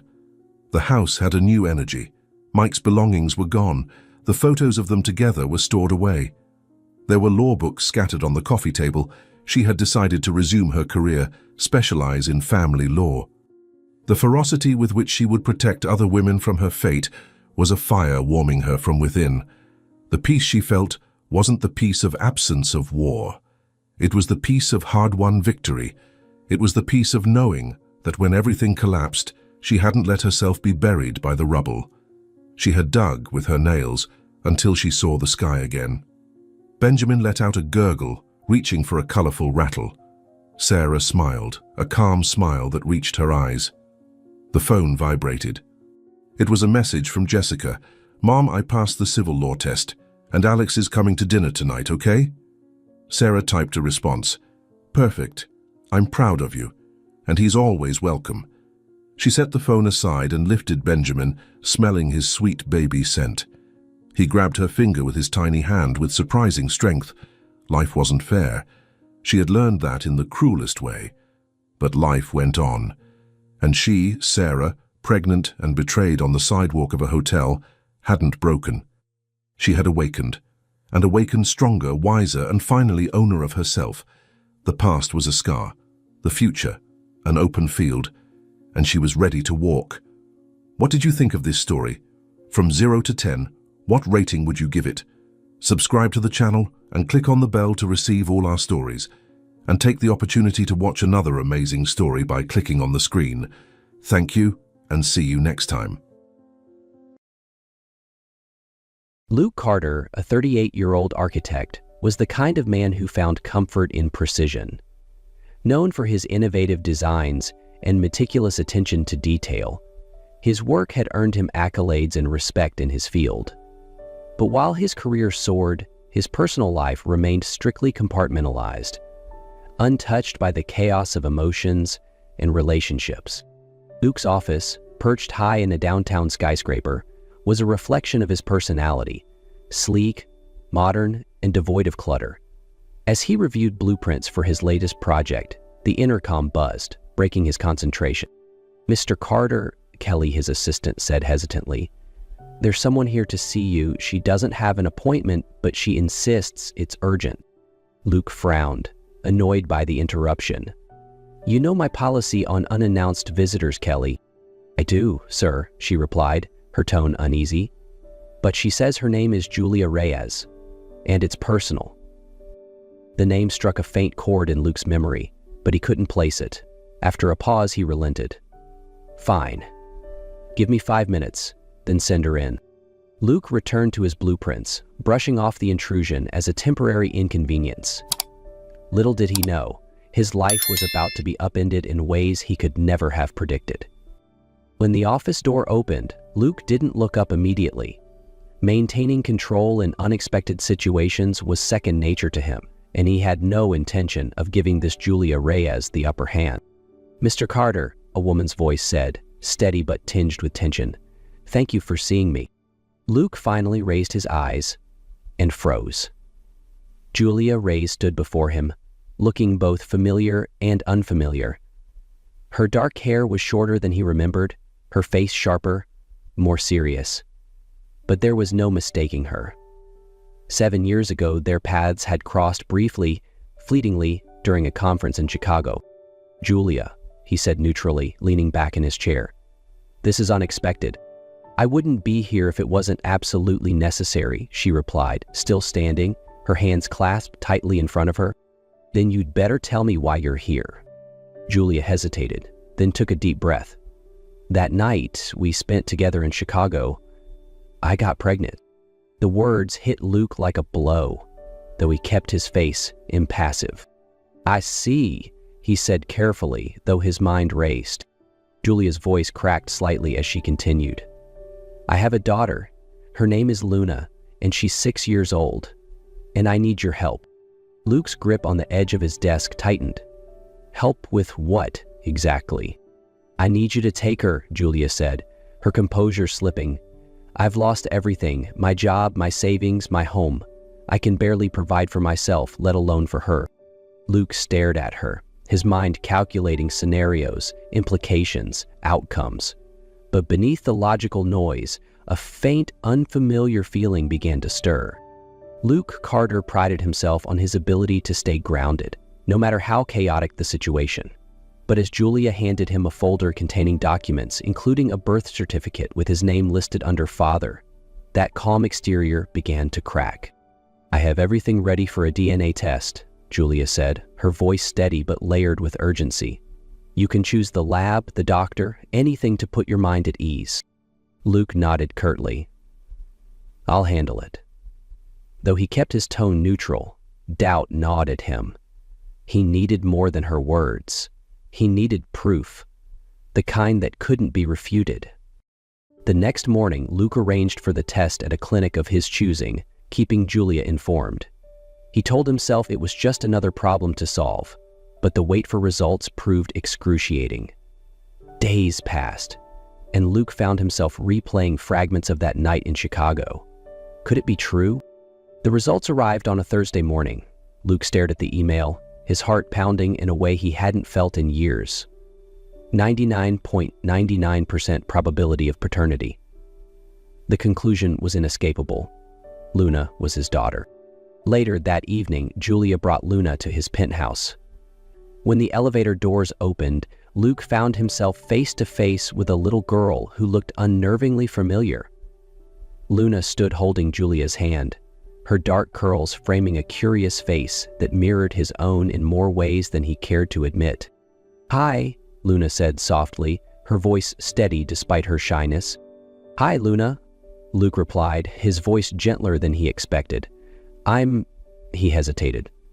"I'm Luke." "You're my dad," Luna stated, more as a fact than a question. Luke glanced at Julia, who nodded slightly, her eyes filled with cautious hope. "Come in," he said, stepping aside. Inside, Luna's wide eyes wandered over the minimalist furniture and towering windows. "Your house is really big," she said. "Thank you," Luke said awkwardly. "Would you like something to drink? I have juice." "Apple juice?" she asked, perking up. Yes, apple juice. He went to the kitchen, giving himself a moment to breathe. When he returned with a juice box, Luna smiled brightly. "Thank you, Dad," she said, the word catching him off guard. Luke's throat tightened, an unfamiliar warmth spreading through him. For the first time, he realized this wasn't just about logistics or DNA. It was about a little girl who had no idea how much she was about to change his life. The following week was unlike anything Luke Carter had ever experienced. Julia, desperate for stability, asked him to take care of Luna temporarily while she looked for a new job and a permanent home. "I'll only need a week," she promised, "just until I get back on my feet." Luke hesitated. He was a man who thrived on control, on knowing the outcome of every decision. Taking care of a 6-year-old was entirely uncharted territory. But when he looked at Luna, wide-eyed and hopeful, he couldn't say no. "Fine," he said finally. 1 week. The first morning was a disaster. Luke had no idea how to pack a school lunch or braid hair. Luna's questions came rapid fire. "Where's my backpack? Do I need my library book? Can we have pancakes for breakfast?" By the time he dropped her off at school, he was already exhausted. But as the days passed, Luke began to adjust. He learned Luna's favorite foods, her bedtime routine, and how to read her moods. She was bright and curious, asking endless questions about his work. One evening, she stood beside him at his drafting table, watching as he sketched a design. "Can I try?" she asked, holding out her hand for a pencil. Luke hesitated but handed it to her. Luna began drawing confidently, creating what she proudly declared was a house for unicorns. Luke couldn't help but smile. But the turning point came midweek when Luna had a severe asthma attack. It started with a small wheeze, but within minutes, she was struggling to breathe. Panicked, Luke called Julia, who immediately instructed him to take Luna to the emergency room. At the hospital, Julia arrived just as the doctors began treatment. Luke stood helplessly by, his usual calm shattered. Watching Luna struggle was unbearable. "She'll be okay," Julia reassured him, though her own hands trembled. Hours later, as Luna slept soundly in her hospital bed, Luke sat beside her, his head in his hands. Guilt weighed heavily on him, intertwining with the growing resolve. "I should have known," he murmured, his voice thick with regret. Julia placed a hand lightly on his shoulder. "It was in the medical records," she said, her voice soft but strained. "Her asthma's been under control for years. I didn't think—" She broke off, taking a shaky breath. Luke looked at her, then at Luna. "I can't keep doing this halfway. If I'm going to be in her life, I need to be all in." From that moment on, something shifted in Luke. He rearranged his work schedule to attend Luna's school events and started picking her up from school. He even learned to braid her hair, though his first few attempts were laughably uneven. For the first time in his life, Luke Carter's world wasn't defined by blueprints or deadlines. It was defined by the laughter of a little girl who was slowly teaching him what it meant to truly care for someone else. But just as Luke was beginning to find his rhythm as a father, the outside world intruded in a way he hadn't prepared for. The balance he'd carefully constructed began to tilt when an unexpected phone call shattered their peace. Luke's decision to fully embrace fatherhood marked a new chapter for him and for Julia. Though their relationship was still cautious, they began working together to provide Luna with the stability she deserved. The first major step was housing. Luke insisted on helping Julia find a permanent place to live. "I found an apartment close to her school," Luke said one evening, showing Julia the listing. "It's in a secure building and it has enough space for both of you." Julia hesitated, her pride warring with her need for stability. "I appreciate this, Luke, but I can't let you pay for everything. I need to do this on my own." "You can pay rent once you're back on your feet," Luke offered, his tone firm but understanding. "This isn't about us, Julia. It's about Luna." Reluctantly, Julia agreed, and within days she and Luna were settling into their new home. Seeing her daughter excitedly decorate her new bedroom brought tears to Julia's eyes. Meanwhile, Luke and Julia began to navigate co-parenting. They attended Luna's school events together, worked out shared routines, and even spent time as a family on weekends. One Saturday, they took Luna to the park, where she delighted in showing off her gymnastics moves. "Watch this, Dad," Luna called, attempting a wobbly cartwheel. Luke applauded, a genuine smile spreading across his face. "You're amazing, kiddo." Later, as they sat on a picnic blanket, Luna looked up at her parents. "It's nice when we're all together," she said simply. Julia glanced at Luke, their eyes meeting for a brief moment. There was an unspoken understanding between them, a shared desire to give Luna the life she deserved. But the closeness also reignited old feelings. One evening, after putting Luna to bed, Luke and Julia found themselves lingering in the living room. "You've changed," Julia said softly. "So have you," Luke replied, his voice steady. They didn't say more, but the air between them felt charged, filled with possibilities they weren't quite ready to name. As the weeks turned into months, their bond deepened, not just as co-parents, but as two people rediscovering each other. Slowly, tentatively, they began to wonder if this unexpected journey could lead to more than just rebuilding their family. Just as Luke was settling into his new life as a father, an unexpected challenge threatened to unravel everything. Early one morning, Julia called Luke, her voice tense. "Have you seen the news?" "No," Luke replied, frowning as he opened his laptop. The headline hit him like a punch. "Renowned architect's hidden family, Luke Carter's secret daughter and former flame revealed." The article was filled with photos of him, Julia, and Luna at the park, accompanied by invasive speculation about their relationship and how it might affect Luke's career. By the time he arrived at his office, the fallout had already begun. His partners and clients were calling non-stop, questioning his judgment. During a tense meeting, one partner confronted him. "Luke, this is damaging our reputation. Investors are worried. You need to address this." Luke's jaw tightened. "I'll handle the media, but my daughter and her privacy are off limits. Do you understand me?" That evening, Luke found Julia pacing in her living room. Luna was in her room, thankfully unaware of the chaos outside. "This is why I didn't tell you before," Julia said, her voice breaking. "I didn't want her dragged into your world." "She's my world now," Luke replied firmly, "and I'll protect her, no matter what it takes." The media frenzy forced Luke to make a choice he had long avoided. After days of reflection and heated meetings, he called his partners together. "I'm stepping back," Luke announced, his voice calm but resolute. "I'll remain involved in strategic planning, but the day-to-day operations need a new lead." His colleagues were stunned. "Luke, are you sure about this?" one asked. "Yes," he replied firmly. "My priorities have changed. It's time I focus on what matters most."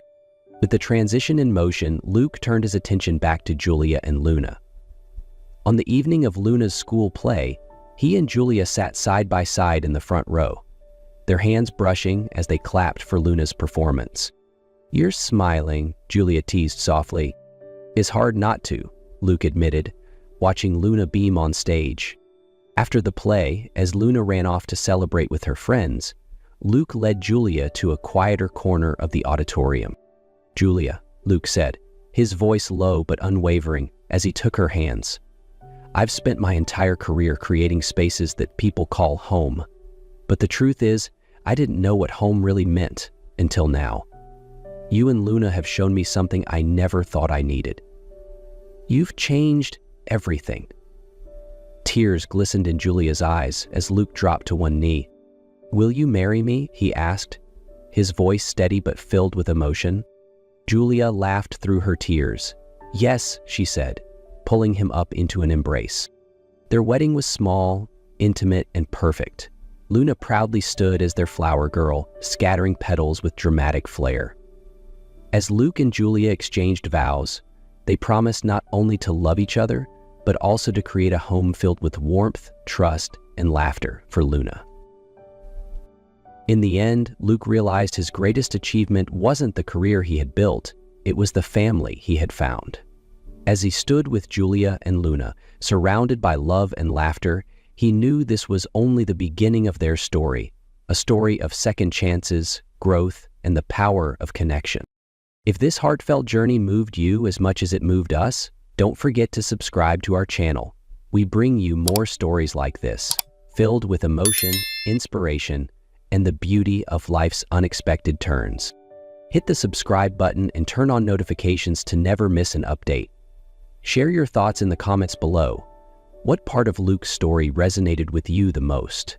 Thank you for watching, and we'll see you in the next story.